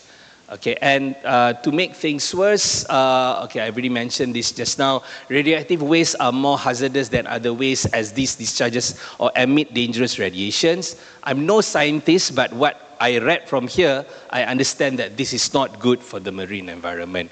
Okay, so as far as the Straits of Malacca and Singapore are concerned, it's busy and constricted, and they possess many navigational hazards if these straits are being navigated by nuclear-powered submarines. And in addition, the South China Sea, where Indonesian archipelagic sea lanes 1 run through, is littered with abandoned oil rigs, some at depths of about 100 meters. So what I wanted to say is that the waters across Southeast Asia, particularly sea lines of communication like the Straits of Malacca and Singapore, Indonesian ASLs, are actually waterways that has a lot of navigational hazards. And what happened if nuclear-powered sub pass through it? And luckily there is yet to have to be accident. What if accidents happens in the future? Just to share with you, in 2021, there actually have been an incident involving an American nuclear-powered submarine that hit unknown underwater object in the South China Sea. And this has raised concerns of a potential maritime accident involving a nuclear-powered vessel in this region. Research is ongoing. We do not know the effect just yet, but when we talk about radioactive waste, radioactive accidents, it may not be good, and something has to be done in order to reduce, environmental impact out of this. Okay, so now, since we are talking about unilateralism, what if, because Straits of Malacca is located within Malaysia's territorial sea, what if Malaysia unilaterally recharacterize the Straits of Malacca and Singapore? Okay, at the moment, the right of transit passage is taking place in the Straits of Malacca and Singapore for foreign vessels is because the Straits of Malacca and the Straits of Singapore are being seen as together. And this has always been the definition. Okay, when it is being together, transit passage will apply because it is a strait that connect one part of the high seas and EEZ in the Andaman Sea to another part of high seas or EEZ in the South China Sea. But what if Malaysia unilaterally redefine the Straits of Malacca as separated from that of Straits of Singapore? The Straits of Malacca would then be a strait that connect one part of the high seas or EEZ to a territorial sea of another state, which is Singapore. And according to the law of the Sea Convention, this will redefine, this will basically nullify the application of transit passage to be replaced with non-suspendable innocent passage regime. And what is this non-suspendable innocent passage regime? How can it be different with the one transit passage is? The difference is that it is not subjected to Article 233 of the Law of the Sea Convention that we have to wait until major damage taking place, only then we can take action against the ship.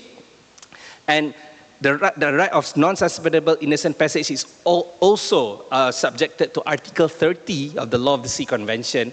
Recalcitrant warship may be asked to leave immediately if they pose threat. This is different with transit passage, which in any way cannot be hampered or impeded.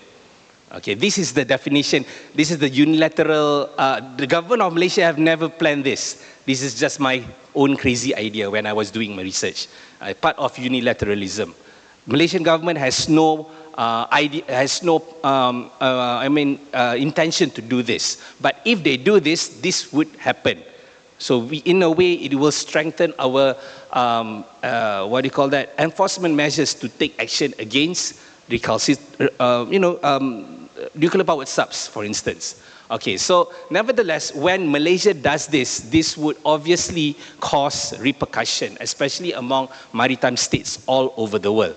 Okay, vessels at the moment enjoy the unimpeded route of transit passage, where when it is replaced with non-suspendable innocent passage regime, the level of freedom would be less, and this would spark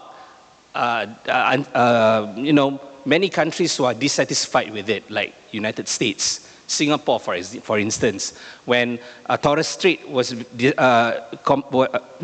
compulsory pilotage was introduced in the Torres Strait, United States and Singapore were the states that strongly opposed to this. Okay, so the reinterpretation of the navigational regime would be highly contentious, obviously, and it will spark mixed reaction. Okay, is this possible? Is this recharacterization, Malaysia's act would be possible? It can be possible because it has been done in Northwestern Passage, where Canada acknowledged, even though Northwestern Passage is part of Canadian internal waters, they acknowledged free transit through the waters, and also for Torres Strait, whereby compulsory pilotage is now being applicable there.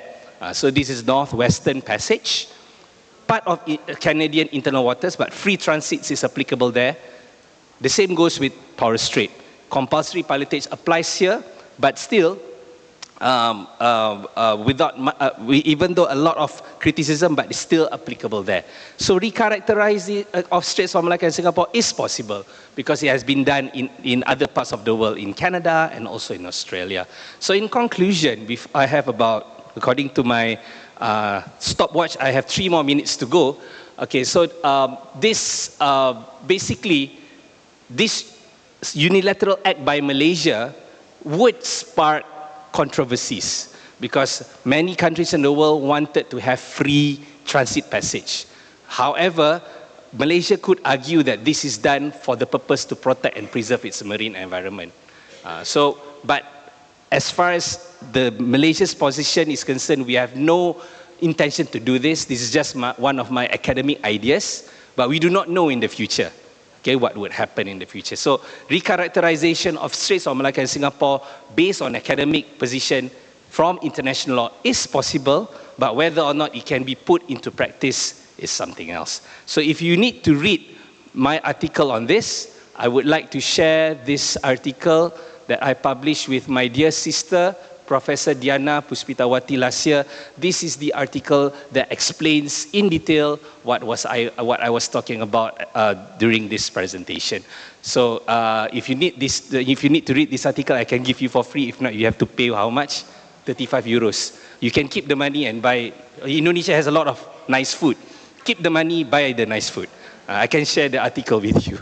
Okay, 2 more minutes left. I think I'm right on time. If you have any questions, please feel free to share it with me at the end of the session. Thank you very much. Terima kasih, matur nuwun.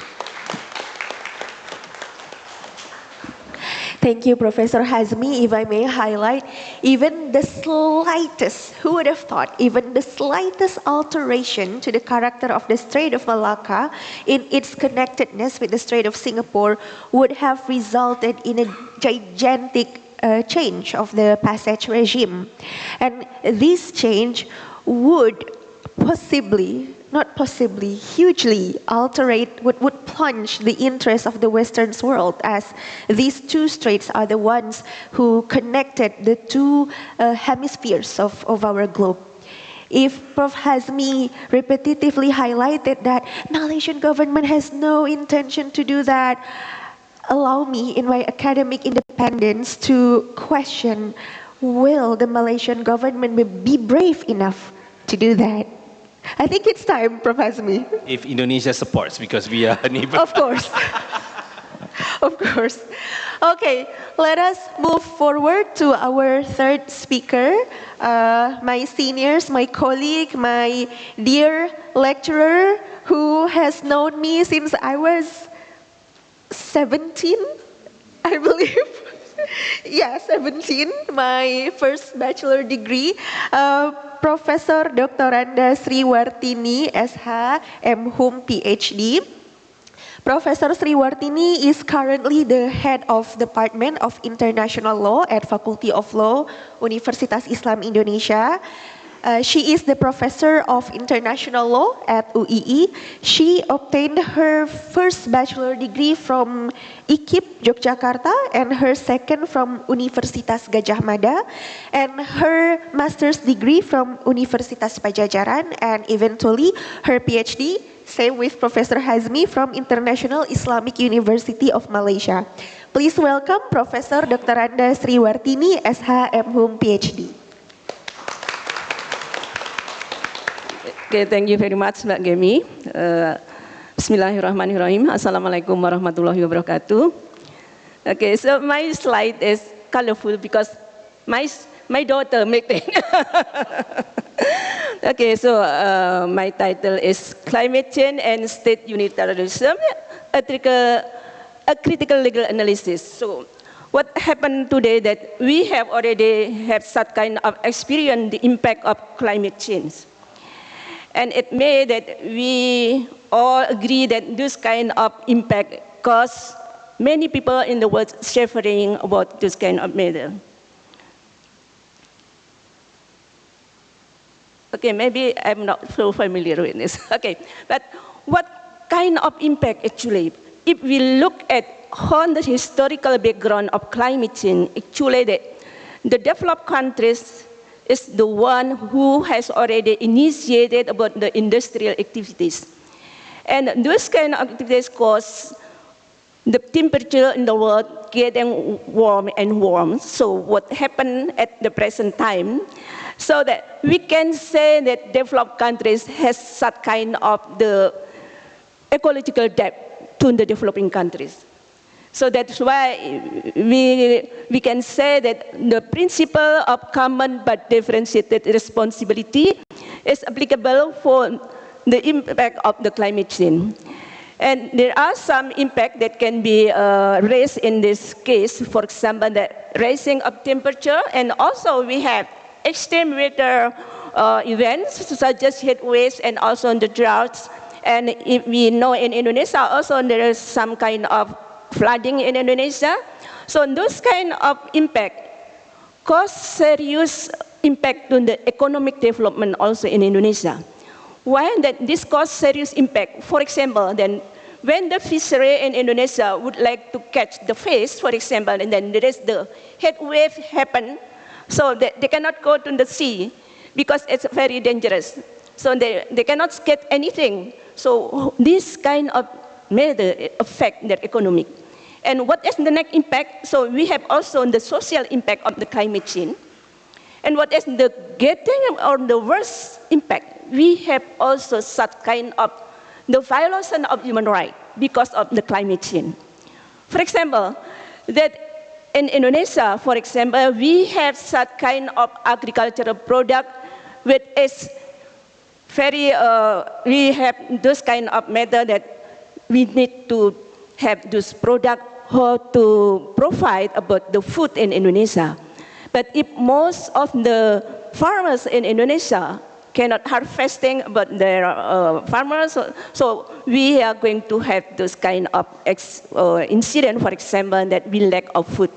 So this will affect the right of food. And also, it will affect also the right to health, because in the perspective of human rights, if one of the rights is violated, so it means that it will also affect the other human right. So in this case, why that we need to talk about this unitarianism in the case of climate change here? So we have to consider that climate change is not only about the national matter, but it's an international matter. The characteristic of the impact of climate change is not in the single state, but what is the impact here is all over the world, whether the developed countries and developing countries, so that they need to overcome this kind of problem. So when there is such kind of unilateral action, for example, European Union issued what we call as a directive for aviation, and also sometimes that also United States also make such kind of unilateral action, for example, to prohibit certain kind of product, or where this product, for example, is cultivated in not sustainable manner, so that they say that this also contribute to the global warming and also the climate change. So there's that kind of provision of state. So in this kind of unilateral action of state, it may jeopardize about the international law, because in international law, we always to coordinate each other, and also how that we are going to compromise our interests, how to solve the problem together. But in unilateralism, that state would like to issue certain kind of policy, how to protect the national interests of state. And the other state cannot interfere what kind of matter has been done by this kind of state. So in this matter, climate change is not a single issue that can be overcome by a single state. So unilateralism, it may not in accordance with the objective of Paris Agreement, or we can have also in the first treaty or in the first convention which is regulated about the climate change is the Climate Change Convention, or United Nations Framework Convention on Climate Change. And if we know that how that state will contribute to the reduction of emissions, so there are some mechanisms actually. We referring to the Kyoto Protocol, for example, there is the trading emission, and also we have the joint implementation, and the third one is the CDM, Clean Development Mechanism.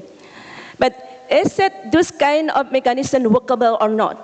So based on the experience that the report is not achieve what is the objective of the convention, and this Kyoto Protocol ended in 2012. And we have the new agreement in 2015 with the Paris Agreement. So the Paris Agreement has a different characteristic with the Kyoto Protocol and also in the Climate Change Convention. What is the difference here? That the Paris Agreement has such kind of bottom-up approach. So that's why we have the nationally determined contribution. That is a voluntarily commitment of a very single state as the parties of Paris Agreement. But I just questioning whether every single state is it actually determine the national determined contribution as has the capability of this. Like Indonesia, for example, is it that the target which is achieved by Indonesia is real capability of Indonesia, or just to make it, this is formally we have this kind of target. Because in Paris Agreement also there is the weakness. There is no sanction for the state which is not comply with the, for example, we have already determined our NDC, but we cannot reach this kind of target, there is no sanction. So like what we have in this kind of agreement, it will repeat the values of the Kyoto Protocol.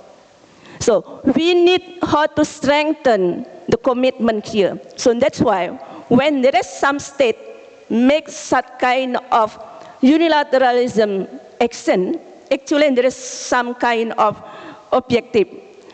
Why that we have this kind of objective here, that state when that they do this kind of what we call as the unilateralism matter, because first that they would like also the other state ambitiously how to reduce the emission.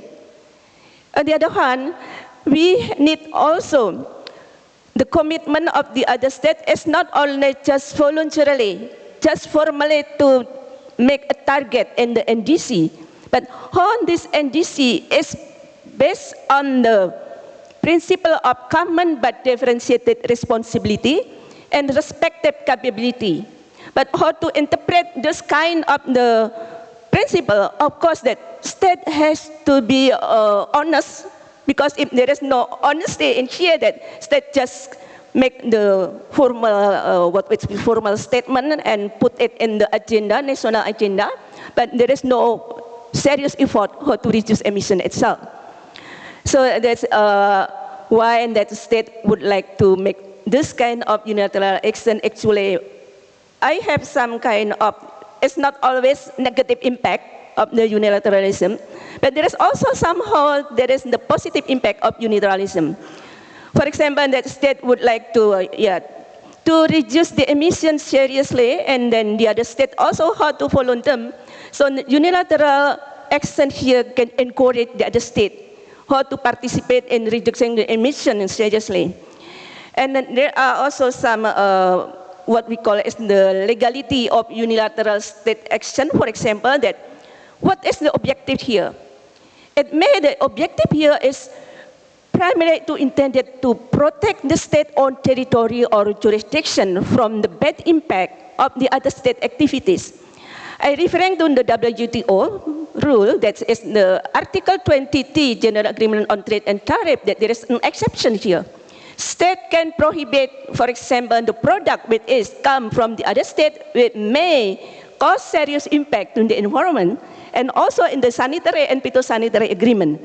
So this is the legal basis also, that if we didn't do it discriminatory, so that it can be acceptable. And the second one also, that what is the target here where it's legal? So that the action of unilateralism here, it's intended how to, for example, to protect the other state also interest. So in the case of the climate change, that we need to cooperate together, how to cope up with the international problem that we are facing at the present time, because no single state can do whatever they do very seriously if there is no other state contribute and also to support each other. And what is my conclusion here? That before my conclusion, I would like also to more elaborate on the common but differentiated responsibility, that each state has its own responsibility, because each state also contribute to the global warming and finally cause the climate change. But what is unfair here, like the Inuit people, for example, there is no industrial activities, but they are going to get the most serious impact. They are going to lose their habitat. The ice will melting, and then no more place to live. And who is going to be responsible in this case? So we think about it. We are as the present generation, but under, for example, we referring to convention of the climate change convention, that it's not only common but differentiated responsibility, but we have also to consider about the intergenerational equity. So in the intergenerational equity, we are as the present generation is not the owner of the earth. We only as the vice children, we have the responsibility how to protect the right of the future generation. I referring to Edith Bronwys, that Edith Bronwys mentioning that in the principle of intergenerational equity, we have three aspects here. The first is the option of resources. Second one is the quality of resources. And the third one is accessibility of resources. For example, in this present time, we can go everywhere and we can take a breath without any kind of equipment, because the quality of the air is still good condition. But in somehow, if there is no kind of effort from all of us, so it may, our air is very, we call it, is seriously polluted. And what happened? We have to bring equipment everywhere. If we have money, we can buy this equipment, but how if we don't have money? So in this kind of case, that climate change causes serious impact, it's not only to the environment, but also to the human right, especially the right to live, the right to health, and so on. So we have to strengthen our commitment here. It's not only this kind of obligation come to the developed countries, but on that also as developing countries and least developing countries, we have also to be responsible, but of course it's different responsibility than that we can gain. And first, that we need the international law, how to protect the interests of developed and developing countries, because both of them I think need protection also. It's not only developing countries who need the protection. And what kind of method that we can use unilateralism in the context of climate change. So we have to specify, and it's not make a generalization that can be accepted on the policy, but we have to specify what kind of policy that can be accepted. Because generally that unilateralism in the context of climate change is not appropriate. Since the character of climate change, the impact is not only a single state, but all over the world. So we need to have the protection, the global concern here together. Thank you very much for listening to me, and please apologize if there are some mistakes. Okay, so terima kasih Mbak Remi. Okay, wassalamualaikum warahmatullahi wabarakatuh. Thank you, Professor Sriwartini.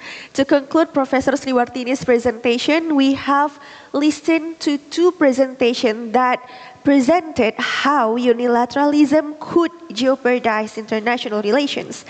But in the context of climate change, it is the one aspect, it is the one realm of international law wherein unilateralism could actually pose, as opposed to jeopardizing, but a slight positive impact depends on how we react to the unilateralism.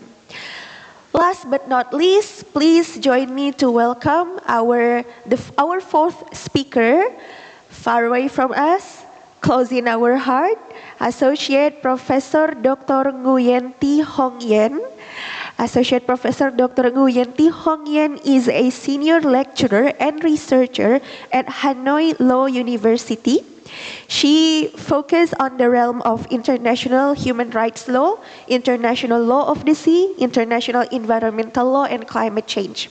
From the course of 2012 to 2025, Associate Professor Dr. Nguyen Thi Hong Yen secures fellowship positions in several institutions. To mention some of them, the Royal Wallenberg Institute of Human Rights and Humanitarian Law at Lund University, Sweden, the Norwegian Center for Human Rights at Oslo University, Norway, the Human Rights Center of Abo Academy University, Finland, the Hague Academy of International Law, and last but not least, the Yosu Academy of the Law of the Sea at South Korea.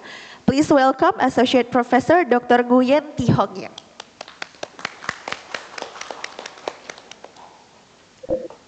Thank you, Chair, for your kind introduction. Can you hear me?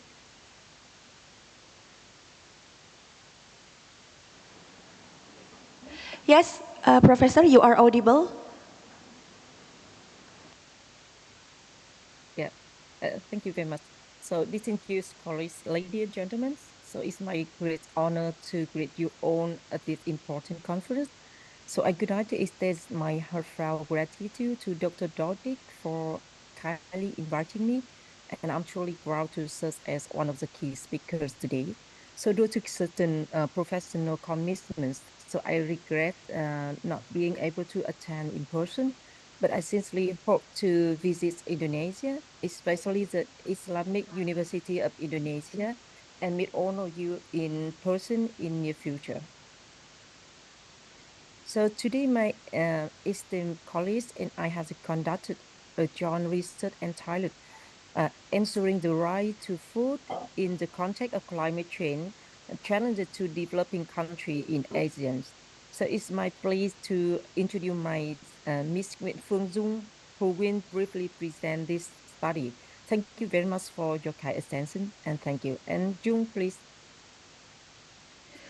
Good morning from Ireland. It's kind of almost 5:30 a.m. in Ireland. So I'm very honored to present our joy research topic today. And last year I was actually, I think 2 years ago, I presented another topic on climate change in University Islam Indonesia. And This year, along with, sorry, so I have to share the PowerPoint, right?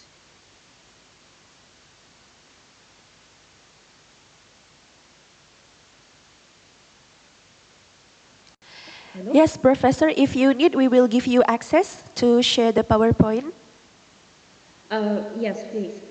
Yeah, I believe you have given access.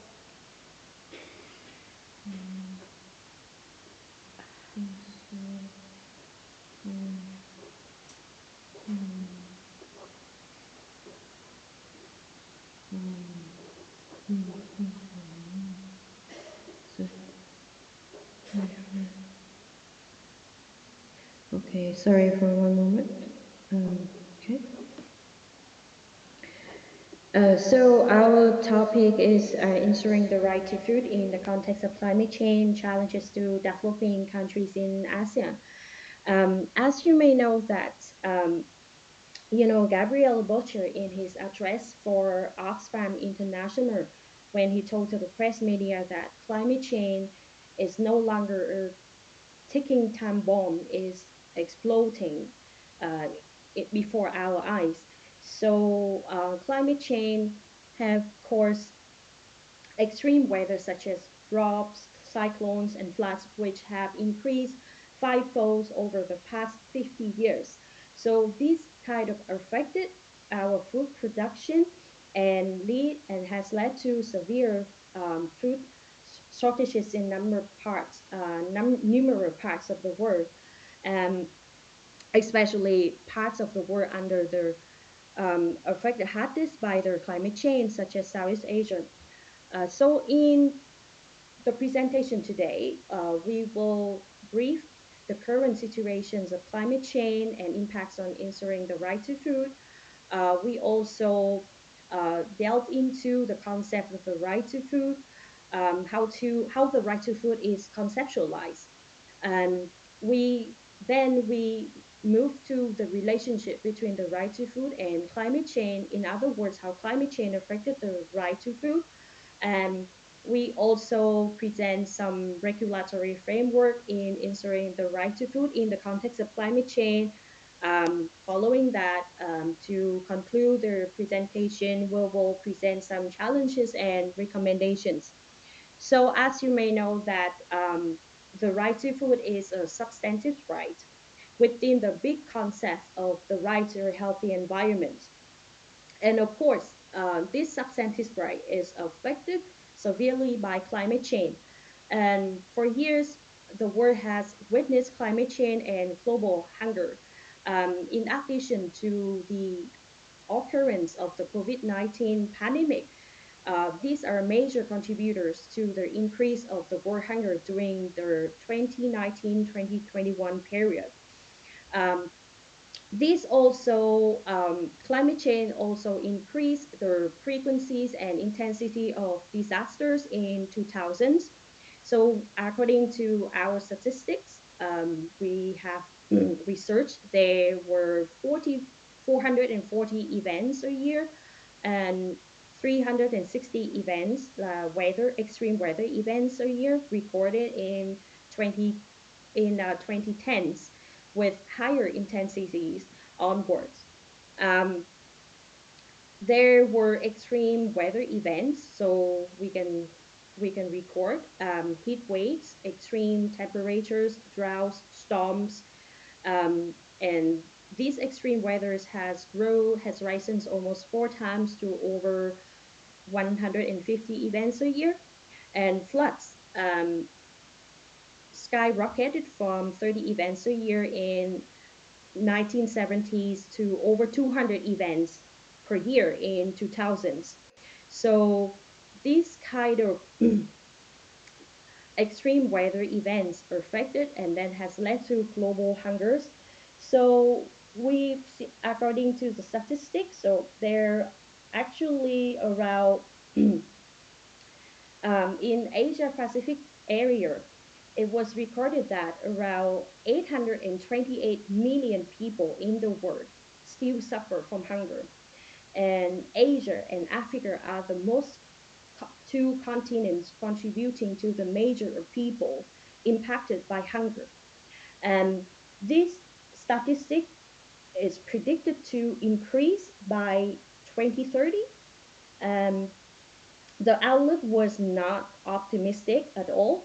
And according to FAO, Food Agriculture Organization, hunger is expected to affect 670 million people, which accounts for 8% of the global population. And looking at the Asia Pacific area, so we can see that Asia Pacific region recorded the largest number of people affected by hunger. Um, and this will actually, the scenario will become worse with the rise of climate change in the next few years. So we have researched that in the period between 1958 to 2018, um, there's some reports from the United Nations, the UNFCCC reports that the average temperature rise like up to like almost 1 Celsius degree. So it's rose around 0.146 Celsius degree per decade. So that's kind of quite sharp rise at the moment.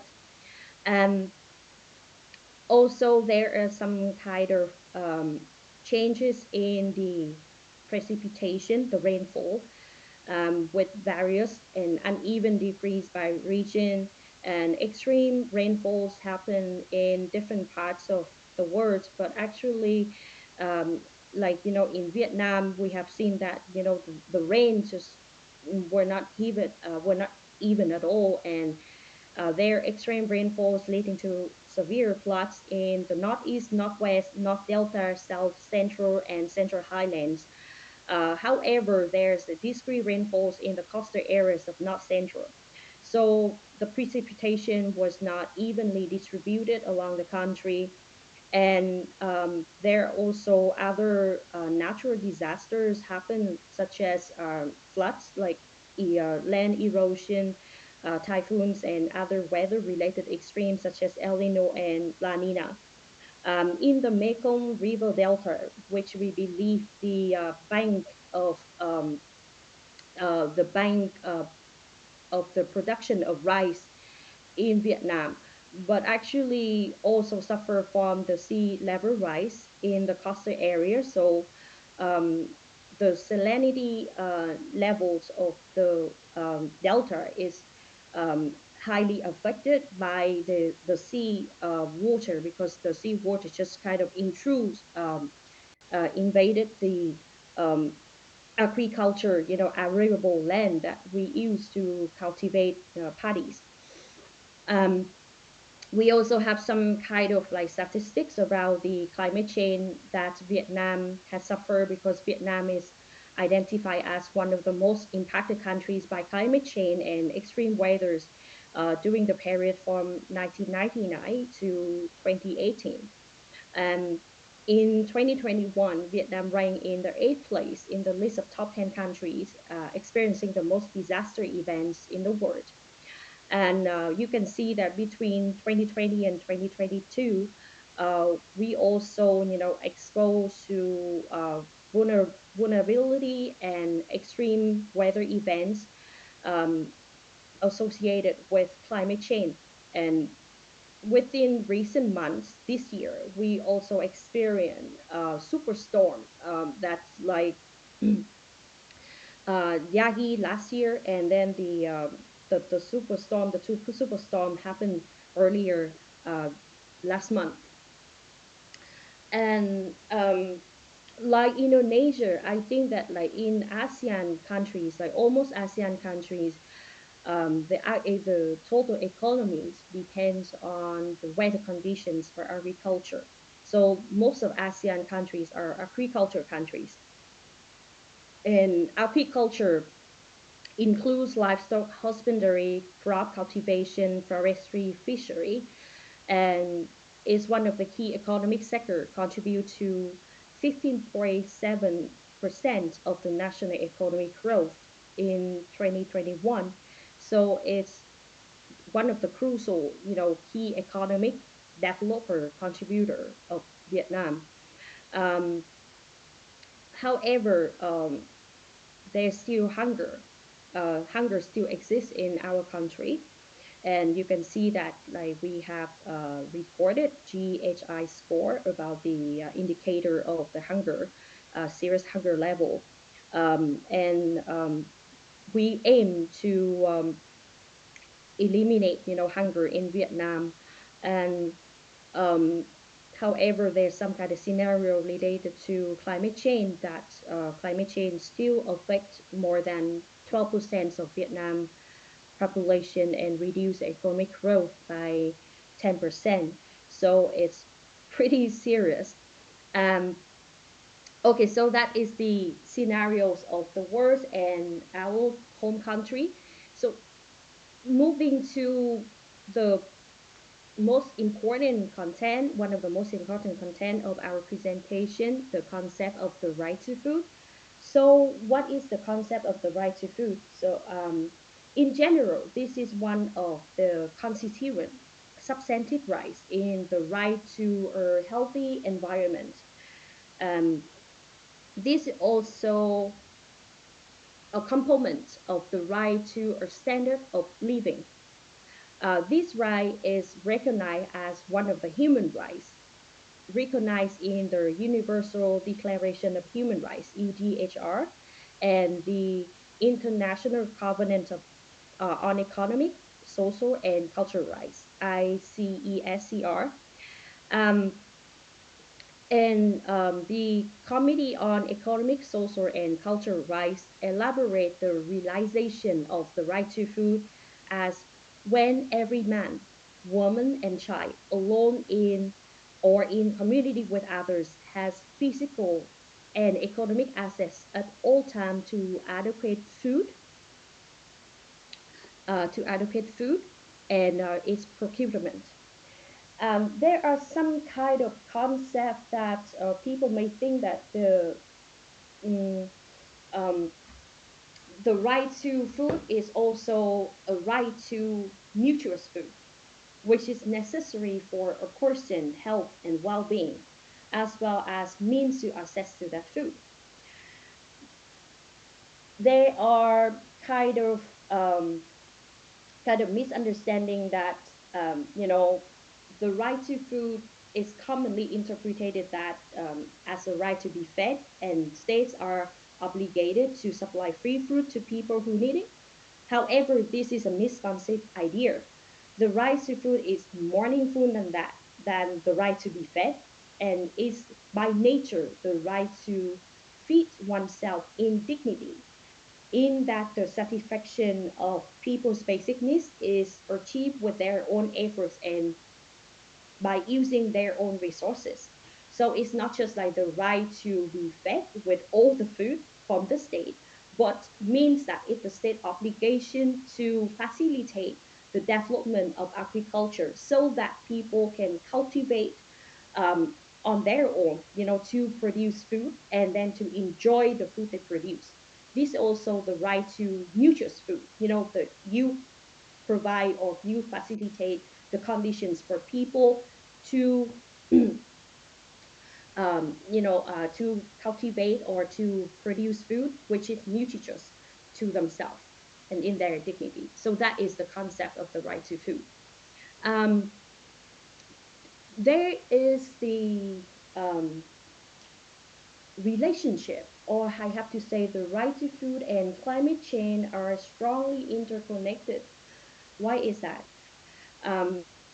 According to the United Nations, climate change is the main driver of food security because food production heavily relies on climate and environmental conditions. Um, that is the reason why they link the right to food to climate change. And climate change has direct impacts because, it climate change is the change of the weathers, right? Plainly, if we understand that. And it's cause variations in temperature, rises in atmosphere, rainfall patterns, sea rise levels, ocean acidification, salinity intrusion, etc. So these shifts in weather patterns will generate extreme weather events such as floods, drought, storm, heat waves, and other natural disasters. So this affects a lot, right? We understand that this is a kind of cause and consequence. So this affect a lot the productivity and food production. So climate change also paved the way for the rise of pests and disease and other events, that may affect the food security as well. Um, and it's recorded that by 2021, 85% of the global population suffer weather event exacerbated by climate change, and 80% of the global population, will be affected towards the global crop production. So this is kind of another slide that we recorded that the climate change, how climate change, affects the right to the implementation of the right to food in Vietnam. So as in the introduction of the presentation, we already presented that Vietnam has highest exposure to climate events and climate change only to the country geographical location. So uh, we next to the South China Sea, and of course, and then like with the north, and then the like all the wind patterns and other weather patterns, like due to our geographical locations now. So that's kind of cause changes to the weather conditions, and there are kind of differences between parts of Vietnam, in terms of agriculture conditions. So, um, the key crops in Vietnam is rice, paddy, so making up to 94% of arable land. And rice paddy fields are cultivated in all regions, that five out of which rice is the main crop.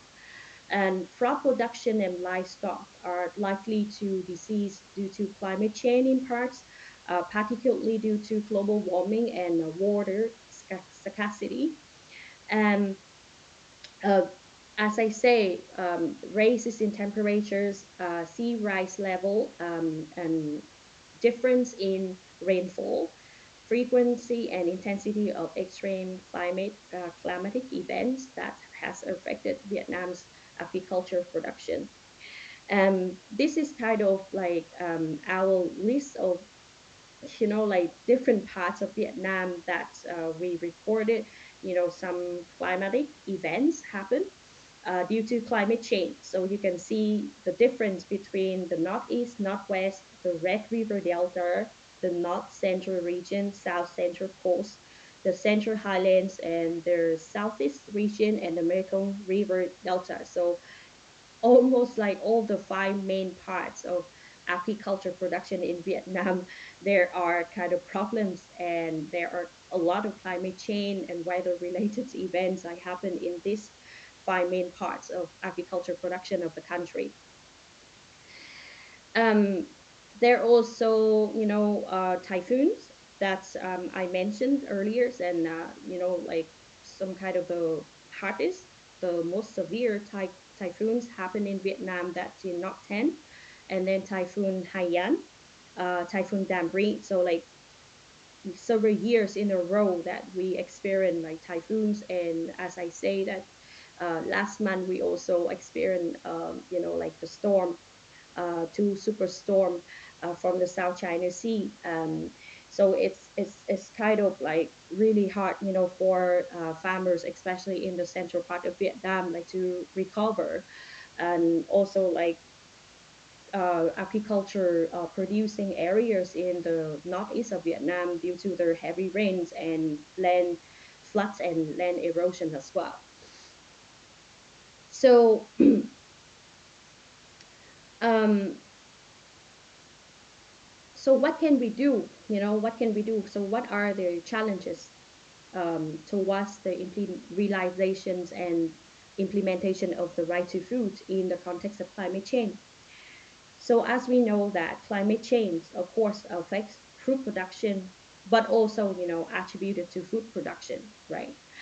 Um, um, Food production relies on tremendous natural resources, and without the stability, to ensure this natural resources, like it's really hard to maintain the normal like food production. Um, Also, agriculture sector is it's not only the like the key economic contributor, but also one of the largest emitter. Um, for instance, cattle, livestock raising generates enormous amounts of carbon dioxide and methane, ethane. If you try to make beef or pork here, like red meat production, it's one of the largest emitter in agriculture sector that generate carbon dioxide and non-carbon dioxide emissions. And these kind of emissions contribute to global warming, leading to climate change. So this kind of interconnection between the climate change and food production. As you may see here, that we calculated that according to statistics, that agriculture contributed around 9.3 billion tons of carbon dioxide released into the environment. So making up around like 70% of the global emissions, greenhouse gas emissions. And cultivation and livestock husbandry directly accounted for more than half of the total figure. And land use also and land chain activities to be used for agriculture, for farming, contributed to nearly 4 billion tons of carbon dioxide by 2018. So it's not only, like direct food producing activities, like interviews in farming, but other activities such as transportation of food, food processing, food packaging, and food reservation and overconsumption of food also contribute to large discharge of greenhouse gas emissions. Um, in Vietnam, in the situation, in the context of Vietnam, agriculture sector is also the second largest contributor to climate change. Yeah, after energy generation sector. And you see that we have some data here recorded, the total amount of emissions that Vietnam created um, from agriculture, right? Um, okay, so what can we do, right? What can we do about the challenges and recommendations to improve and ensure the realization and implementation of the right to food in ASEAN country with the case study of Vietnam? Um, so I just think that like it's really hard if that we have challenges that we need to produce food in order to ensure that people, right, people have the conditions, people have the right to produce food, and it's their obligation to ensure that people have the right to access food, to produce food, to enjoy, nutritious food. But agriculture is also a contributor to climate change in ASEAN country, including Vietnam, where the economies heavily relies on agriculture. Um, so there is no kind of one size fits all for all ASEAN countries.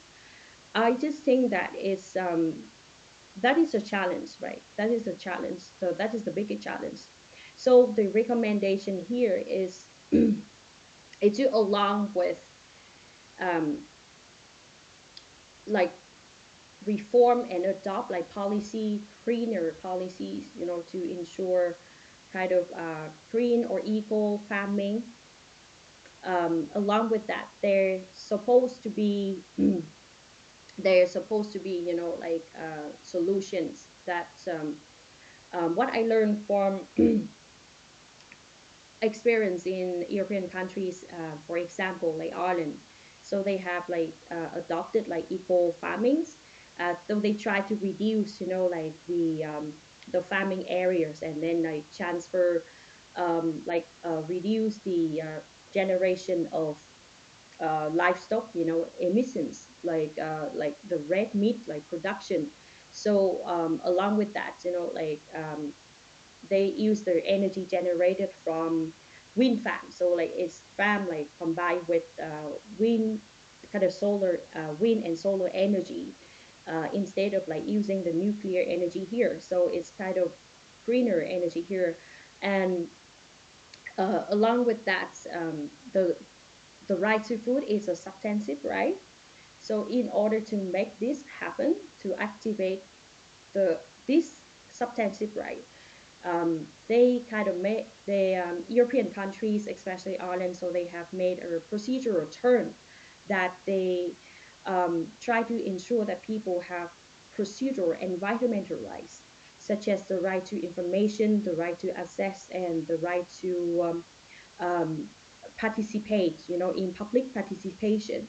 So like everyone here so can have the right to access information, so they can know that any kind of projects that may affect uh, their farming area or some kind of like development like plans from the government. They also have the right to participate in local like assembly and five proposals to TD, like T-short, like kind of members of the DOL and the Senate, like the members of the House Representatives and the Senate in Ireland, and also the right to justice. That's recently in Ireland they have recent case about the climate change and the rights of people to ensure the food security and the right to food production. So regarding the exploitation of the Turks, it's like the fossil fuels that like farmers use, but they have to consider, all the members of of the DOL and the Senate have to consider, whether that may block the right to produce food by farmers, because they are the main um, the main force of the country, So anyway, just in general, I just think that we try to ensure, reducing carbon emissions generated by agriculture sector by um, adopting the sustainable production model, like let's say like combined with the solar or wind farms, not only like kind of use that land for um, livestock raising or paddy fields only, but also like combined with um, the production of cleaner renewable energy. Also learn from each other, right? Kind of we can, as ASEAN, I think that we can learn the models of European countries, and especially try to move forward to procedural turn that ensure people have more procedural environmental rights, to um, implement the substantive rights of the right to a healthy environment, which includes the right to food. And also, yes, kind of keep regularly reviewing and assessing the implementation of policies on climate change, adaptation, mitigation, and food security. And in Vietnam, I think that land is valuable natural resource, because we small in terms of total area, unlike Indonesia. So I think that like for our home country's government, they should make hard decisions about strategic, priorities on land allocation. So make sure that enough land is attributed to land apiculture production, but also, some land that they need to preserve, for forests, for rainforests or something like that, to prevent land erosion and floods especially in the remote and mountainous area in the north and the northeast of Vietnam. And I think that's last but not least, but as I say, ensure the rights, procedural environmental rights, especially access to justice, fair justice, and to provide more legal protections to victims and human-induced pollution disasters. So that is the end of our presentation, and thank you for your attention. Thank you for the comprehensive research and presentation, Associate Professor Dr. Nguyen Thi Hong Yen and her colleague, Dr. Nguyen Phuong Dung. If Professor Sriwartini's presentation take us from the helicopter view of how climate change could affect the interstate relations, Professor Nguyen Thi Hong Yen and her colleagues' presentation take us on a lower flight path to see how climate change actually bring its negative impact to one particular country. And it is also interesting to note that in this context, the right to food actually serve as a double-edged sword where the food production relies heavily on the climate condition, but on the other hand, the food production also contributes as the biggest contributor for greenhouse gas emission. So I believe Bapak Ibu, all of you here has saved lots of questions, points to debates, flags to raise to our distinguished speakers. I will open the first Q&A session. Let's start with the first three questioners for the first session. Do we have one? Do we have? This is below my expectation. Okay, we have two and we have three. Okay, first let's go with the one on my left side. Please state your name and institution, sir. Allow me to introduce myself. My name is Putu Matthew Simbolon. I'm a PhD candidate in Universitas Indonesia and also a trade lawyer. My first question is addressed to Prof. Ngurah. First of all, I would like to thank you for honorably mentioning the S618 because I was minorly involved in the investigation process. And my question is related to our current point of view on the U.S. reciprocal tariff.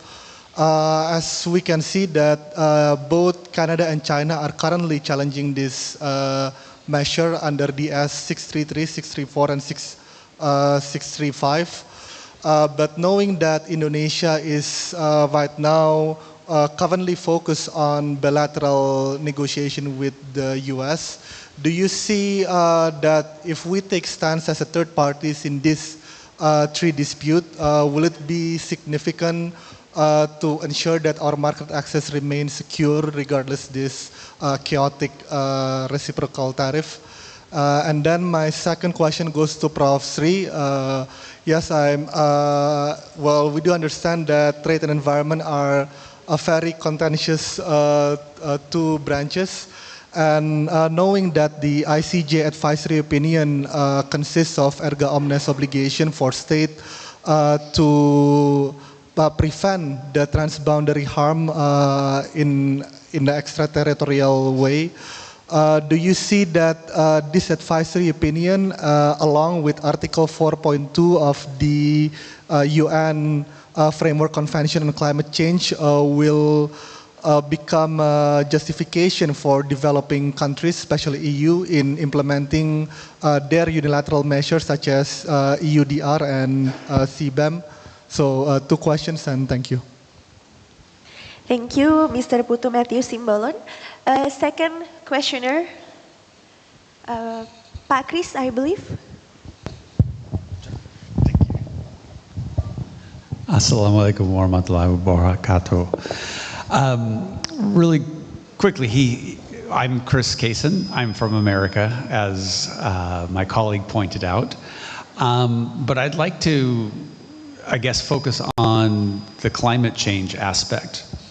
And my esteemed colleague stole my question about the ICJ advisory opinion and what impact that would have on the analysis. But I guess I would go further and say, what, if any, does this add to the enforceability? What, so for example, it is just an advisory opinion, and it doesn't seem, even for this, or as Professor Tinis pointed out, that the enforcement mechanisms are very weak from the Paris climate change, and does the ICJ change that? And also to Professor Nguyen, I would ask the same question. Is there an enforceability mechanism possibly within domestic law in Vietnam that could be used to address, as Mbak Gemi said, the double-edged sword of reducing the impact of agriculture while at the same time ensuring ensuring the longevity of agriculture and access to food, given the framework of climate change. So those are my questions. I hope they were clear, and please feel free to answer that. Thank you very much. Assalamualaikum warahmatullahi wabarakatuh. Thank you. The third participant, Pak Iwan.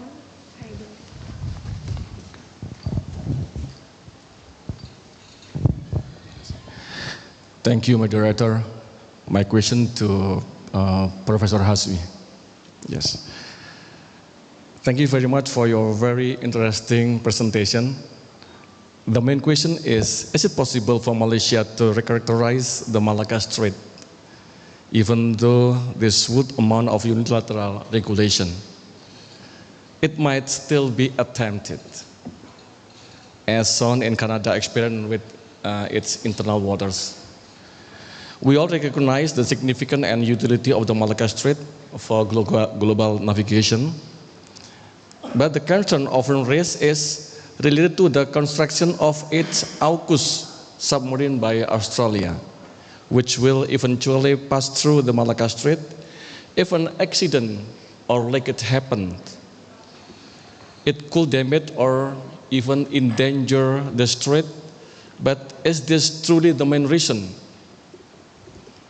After all, even now, many nuclear submarines from all over the world, from Russia, from Japan maybe, and then from America, already passed through the Malacca Strait and beyond into Indonesia waters.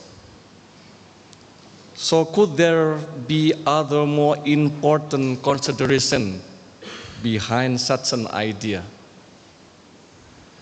The right of innocent passage and transit passage are already established as international practice right now. While coastal states may act against warships that commit violation, changing the function of the Malacca Strait would be extremely difficult, requiring not only legal justification, but also consistent with Indonesia and Singapore, because we are close to each other, and Malacca also belongs to Indonesia. This is similar to the long process Indonesia went through in establishing its archipelagic sea lanes. It's very difficult to doing that. Thank you. Thank you, Pak Iwan. I will first give the floor to Professor Sigit to address the question from Mr. Putu Matthew Simbolon regarding Indonesia's stance against the backdrop of the ongoing U.S.-China tension. Okay, thank you so much for the question, Mr. Putu Matthew. So again, regarding the situation, because the U.S. prefer to conduct bilateral trade deals instead of regional or even multilateral. For Indonesia, and looking at the current bilateral deals between Indonesia and US, we know that Indonesia get benefit through the decreased tariff reduction from 32 from 19%. But that's the only one benefit that we've got, right? Because US now enjoy more benefit than Indonesia, for example, in terms of digital trade and services, for example.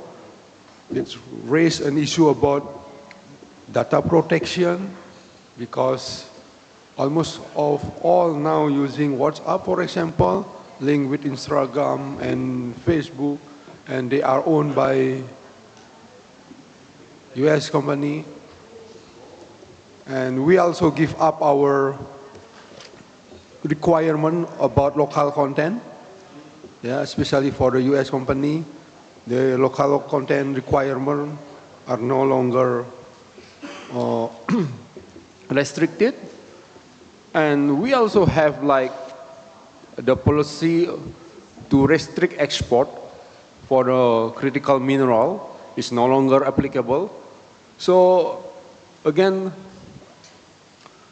yeah, we have to be very careful, or the government need to, okay, this is actually happening. If we can't renegotiate, then we have to, yeah, to intensify another cooperation with another trade partner or even trade bloc, yeah, because as also addressed by the Deputy Prime Minister,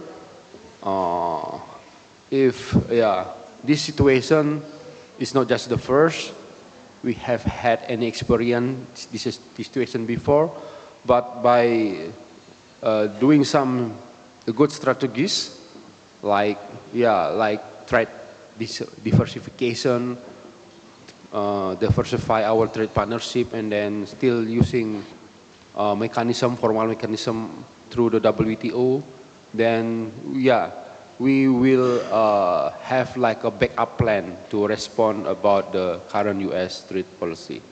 I think that's all. Thank you. Thank you, Professor Sigit. Pak Matthew?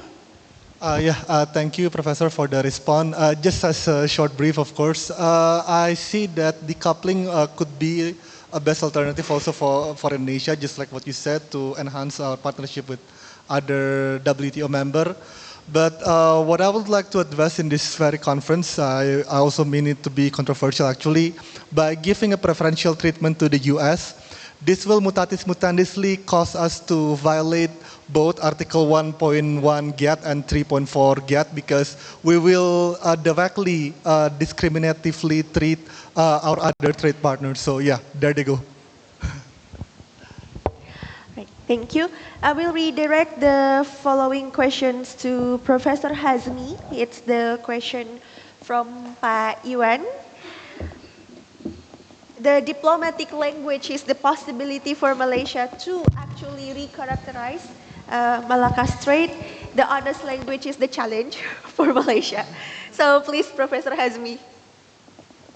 Thank you very much, Prof. Iwan. I know that you are Navy. You are being very practical with regards to the possible recharacterization of the status of the Straits of Malacca in Singapore. So I would like to answer your question based on two perspectives. From the perspective of international law, even if Malaysia choose to do that, we are not in any way going against international law, because that is what international law has operated as far as UNCLOS is concerned.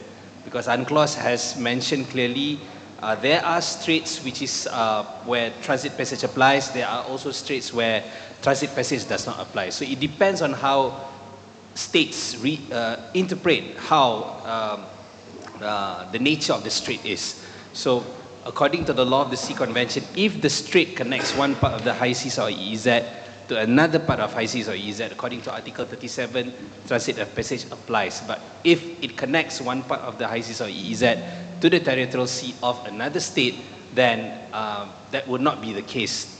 Non-suspendable innocent passage applies. That is what international law says, and it is subject and is open to interpretation and reinterpretation. Okay, so that is based on international law and how we interpret UNCLOS. But now let's go towards reality, whether or not in Malaysia, if it chooses, I'm not saying that the government of Malaysia is proposing this. Malaysian government does not propose this. I'm the one who is crazy enough to come up with this article.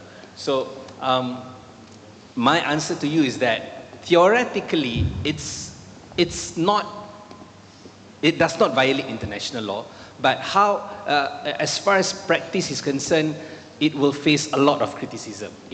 Number one, it will face a lot of criticism in a way that many countries would not agree with this unilateral reinterpretation by Malaysia.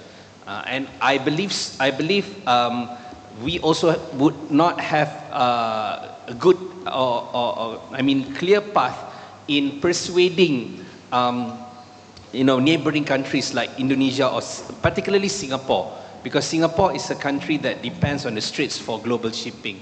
So one way or another, it would not allow any reinterpretation of law which would reduce the free transit of ships.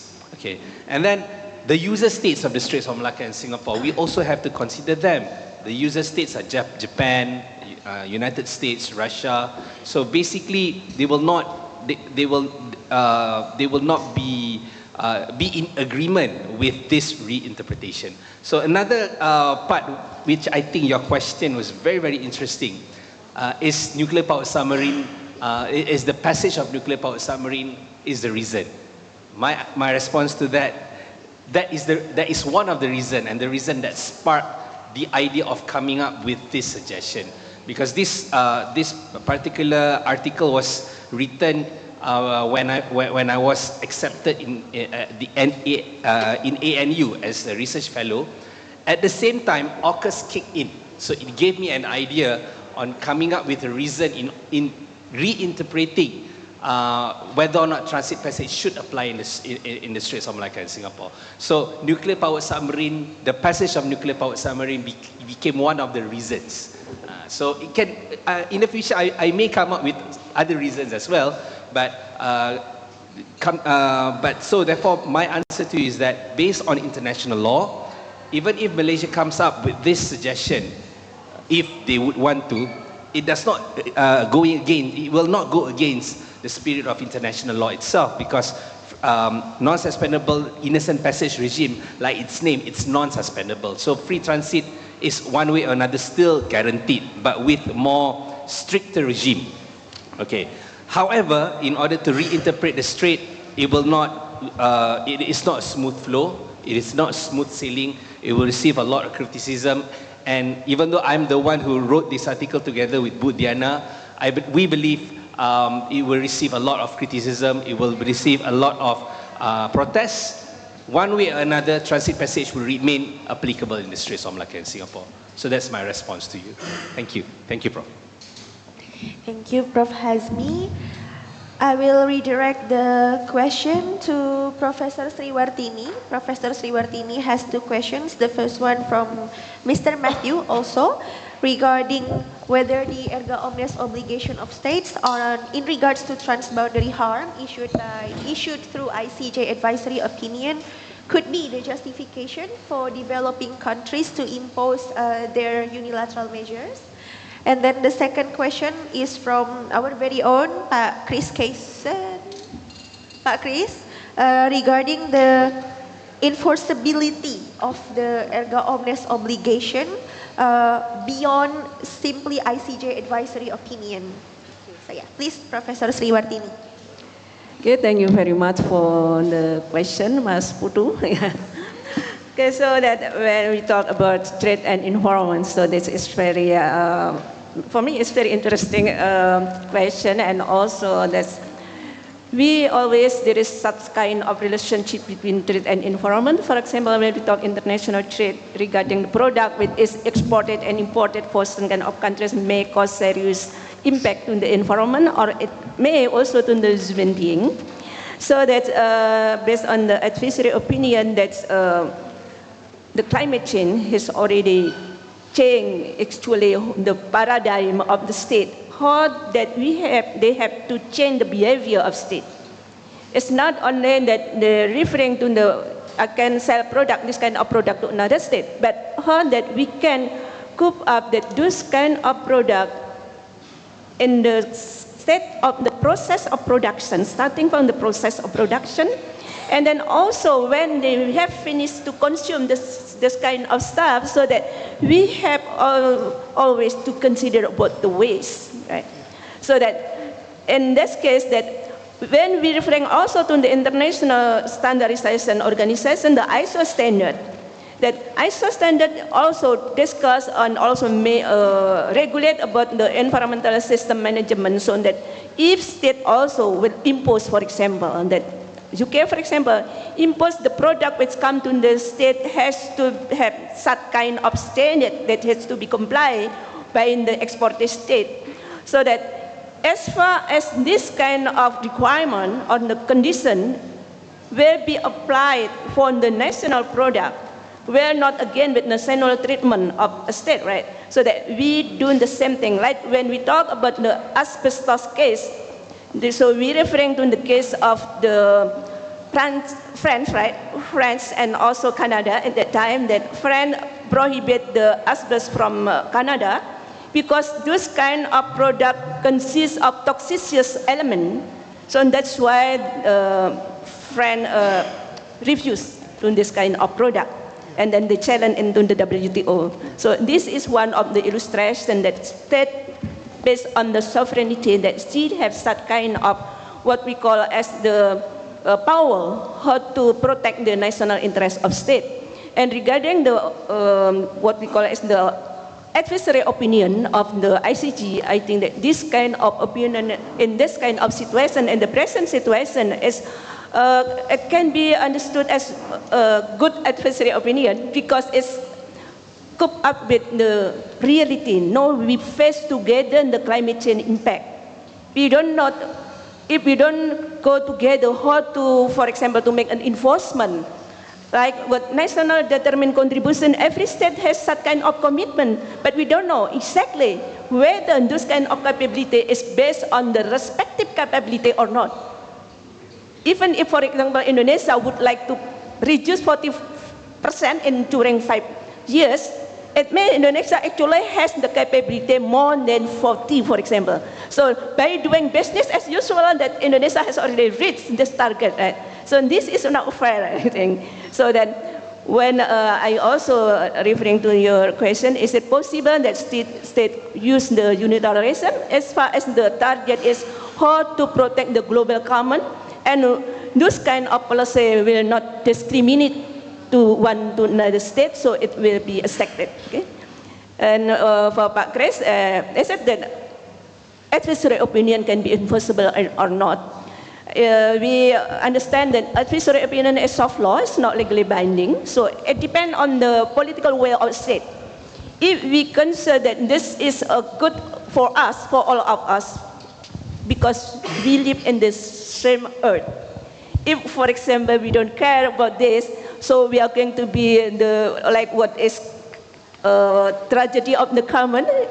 Maybe we ever read about this statement that when we utilize the public good without considering what is the impact, so we are going to be the victim at the same time.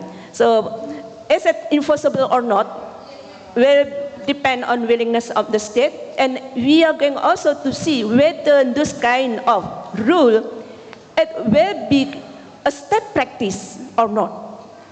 When state also not applying this kind of rule, that every single state has to contribute how to mitigate about the climate change, and they apply in the national law. And also the relationship between state and some kind of activities such as trade also, And this is become state practice and recognized as law, even though that how to become customary international law, it means become legally binding, need long time how to achieve this one. But if state has the same commitment, I think that state practice, it will be one of the requirement of customary international law will be easily to be achieved.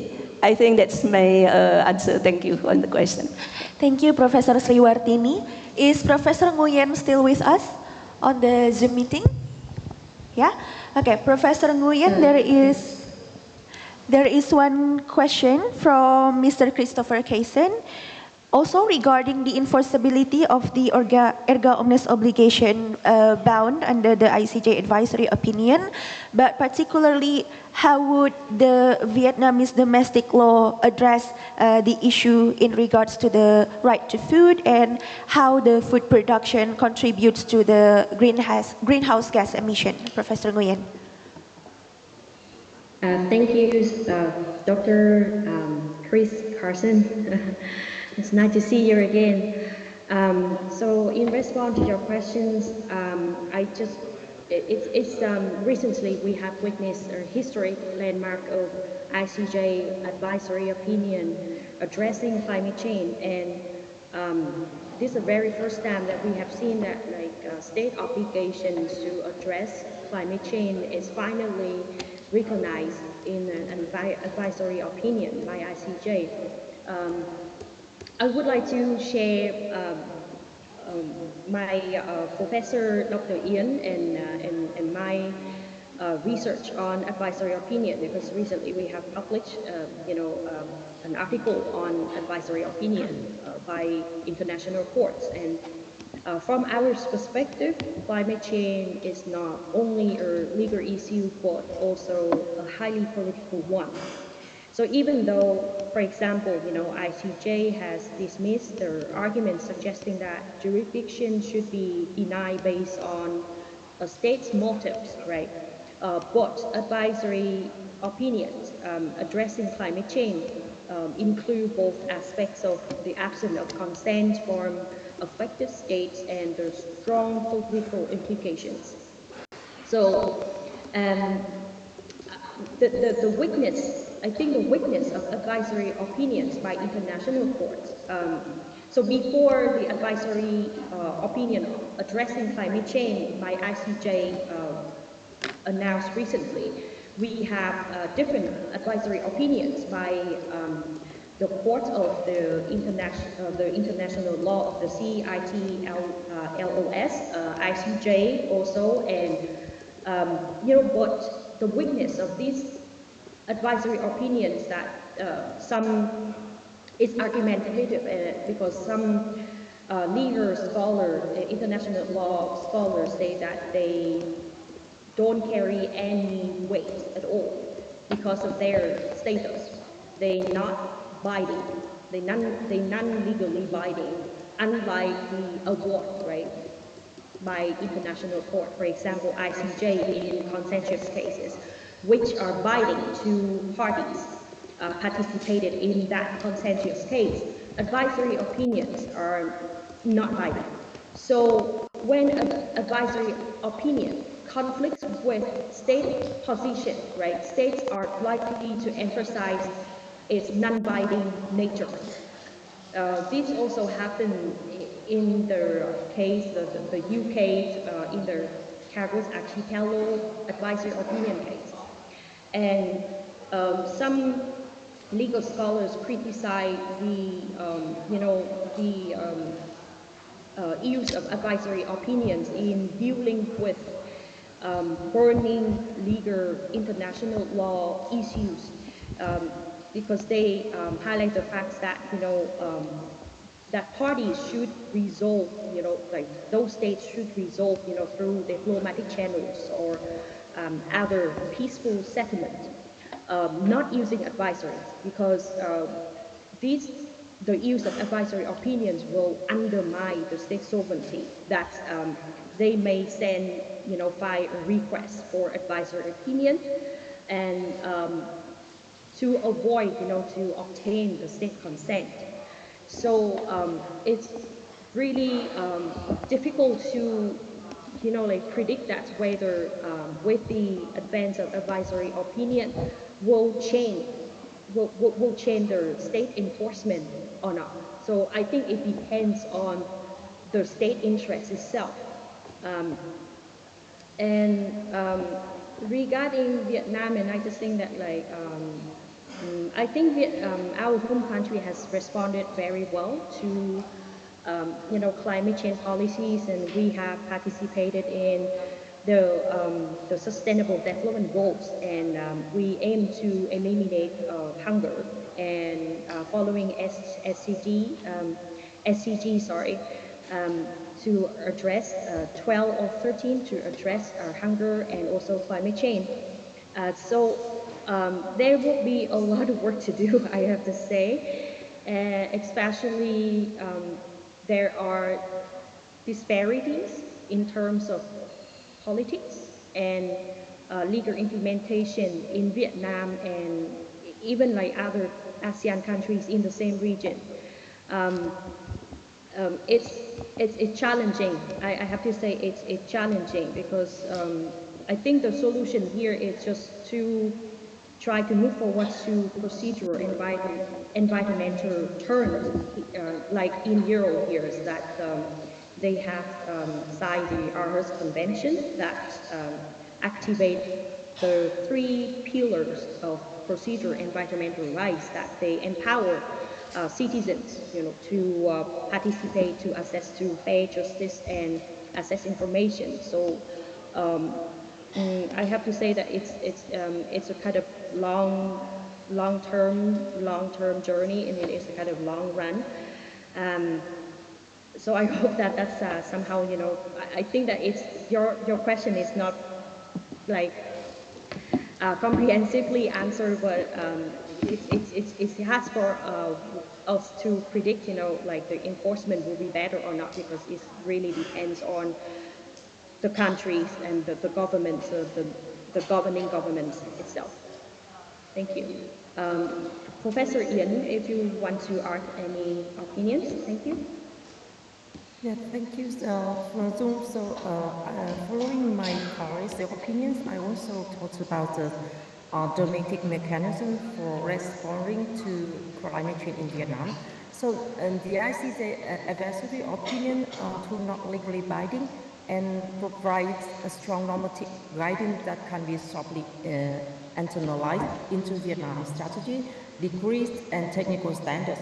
So Vietnam already has a legal and policy framework, such as the law on environmental protection, climate change strategy, and sectoral emission reduction plans, which offer a solid basis to integrate ICJ principles.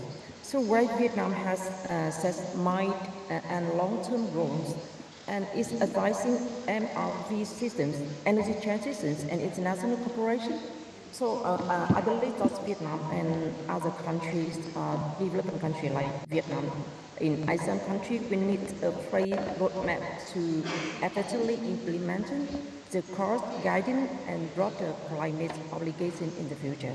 So thank you so much, Ms. Zoom, to present today for our research today. Thank you very much.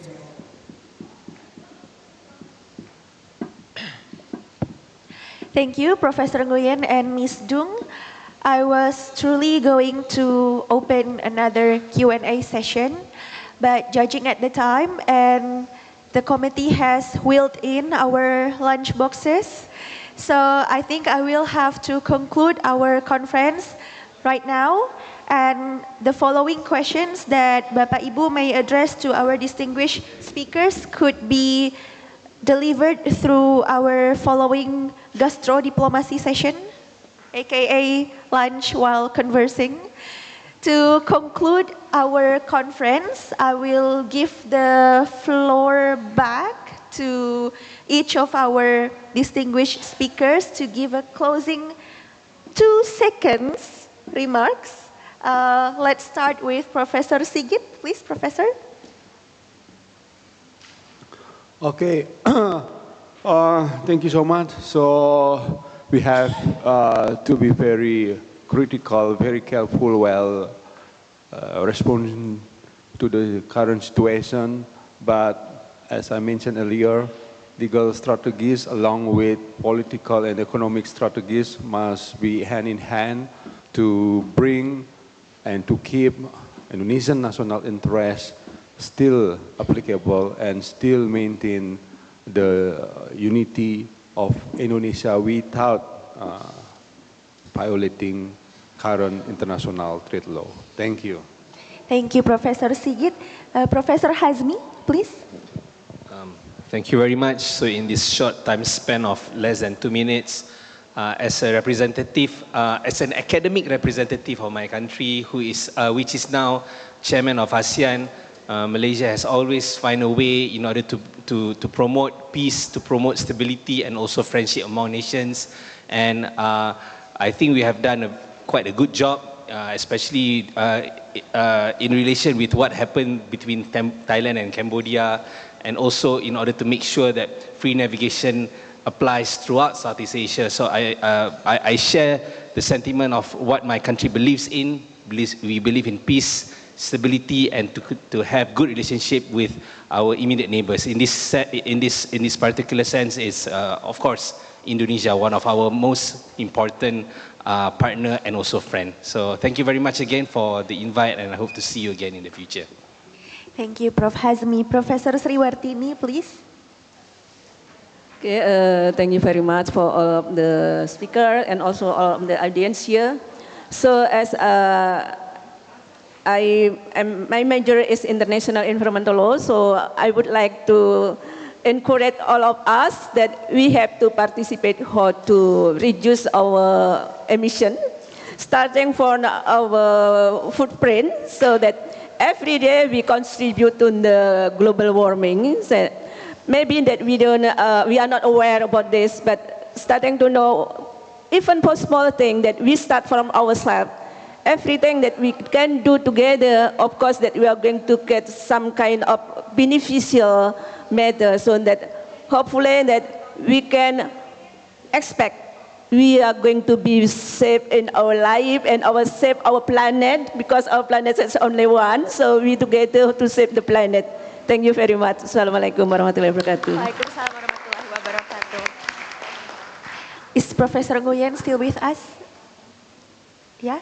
Yeah. Yes. Professor Nguyen, please, your closing remarks.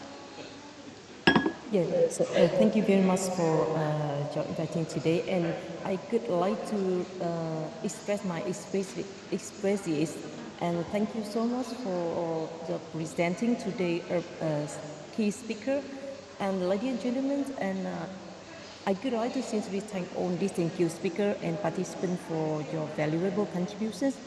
I believe today's discussion have not only enriched our knowledge, but also strengthened our commitment to joint efforts in addressing global challenges like climate change. And I wish all of you good health and success, and I look forward to seeing you again in the future in person. Thank you very much. Thank you, Professor Nguyen. In conclusion, if we look at the classical interpretation of international law, collectiveness is the soul of international law, but to conclude, that does not mean the movement of states unilateralism could only be the threat to the existence and advancement of international law, so long as we can try to ride the wave of unilateralism to our advantage while still maintaining the collective understanding of us as part of international community. So on behalf of the committee, as your chairperson for our first session this morning, I express my deepest gratitude for your attention, for the questions, for our distinguished speakers. Let us close the session by reciting Alhamdulillah, Alhamdulillahirabbil alamin. And I will return the floor to our Master of Ceremony, Bapak Farhan. Assalamualaikum warahmatullahi wabarakatuh. Waalaikumsalam warahmatullahi wabarakatuh. Thank you very much to all our distinguished speakers for the enlightening presentations, and also to our moderator for leading the session. So very wonderful. And to all participants, we kindly request that you have to fill the barcode shown in front of the screen. Yeah, it's shown in front of the auditorium. Because your cooperation in completing the process will help to ensure you got the certificates, and the certificate will issued properly and accurately. And we appreciate your attention to this matter, and thank you for your participation. We will give maybe like 5 minutes to all the participants and audience to scan the barcode, or you may type bit.ly /Isill conference 25. Yeah. Once you submit the form, then be sure that you will get the certificate. Thank you.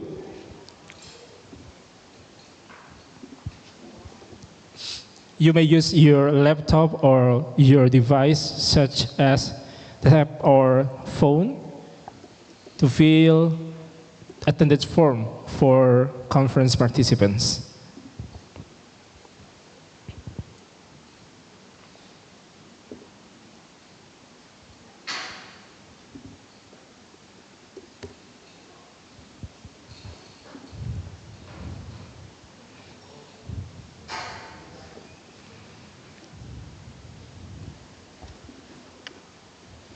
Is there any technical announcement from the committee, Ms. Gemi or other, for the next session?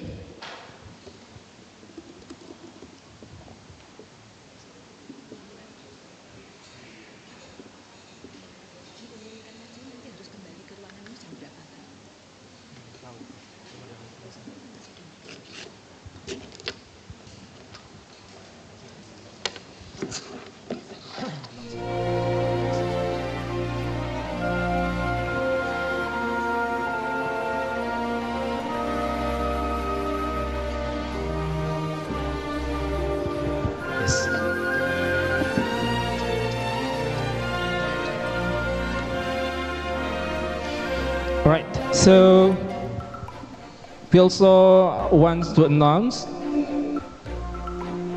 that after the seminar, the agenda will continue with a break for lunch and refreshment or isoma, followed by the Isill meeting. For all the audience, we already served for the lunch in the south side of the auditorium. Yeah. We already served you the lunch box over there. This and then the Isill meeting will conduct at 13 o'clock. Yeah, at 13 o'clock. So please come back to this auditorium, and it will take the same place here in the auditorium. And we would also extend our heartfelt appreciation to all the audiences for your excellent enthusiasm and critical questions and lively participation in today's discussion. We hope discussion today have sparked new insights and ideas. Thank you, and we look forward to meeting you at the future events. And for the next session is the chamber. Yeah. Okay, thank you. Assalamualaikum warahmatullahi wabarakatuh.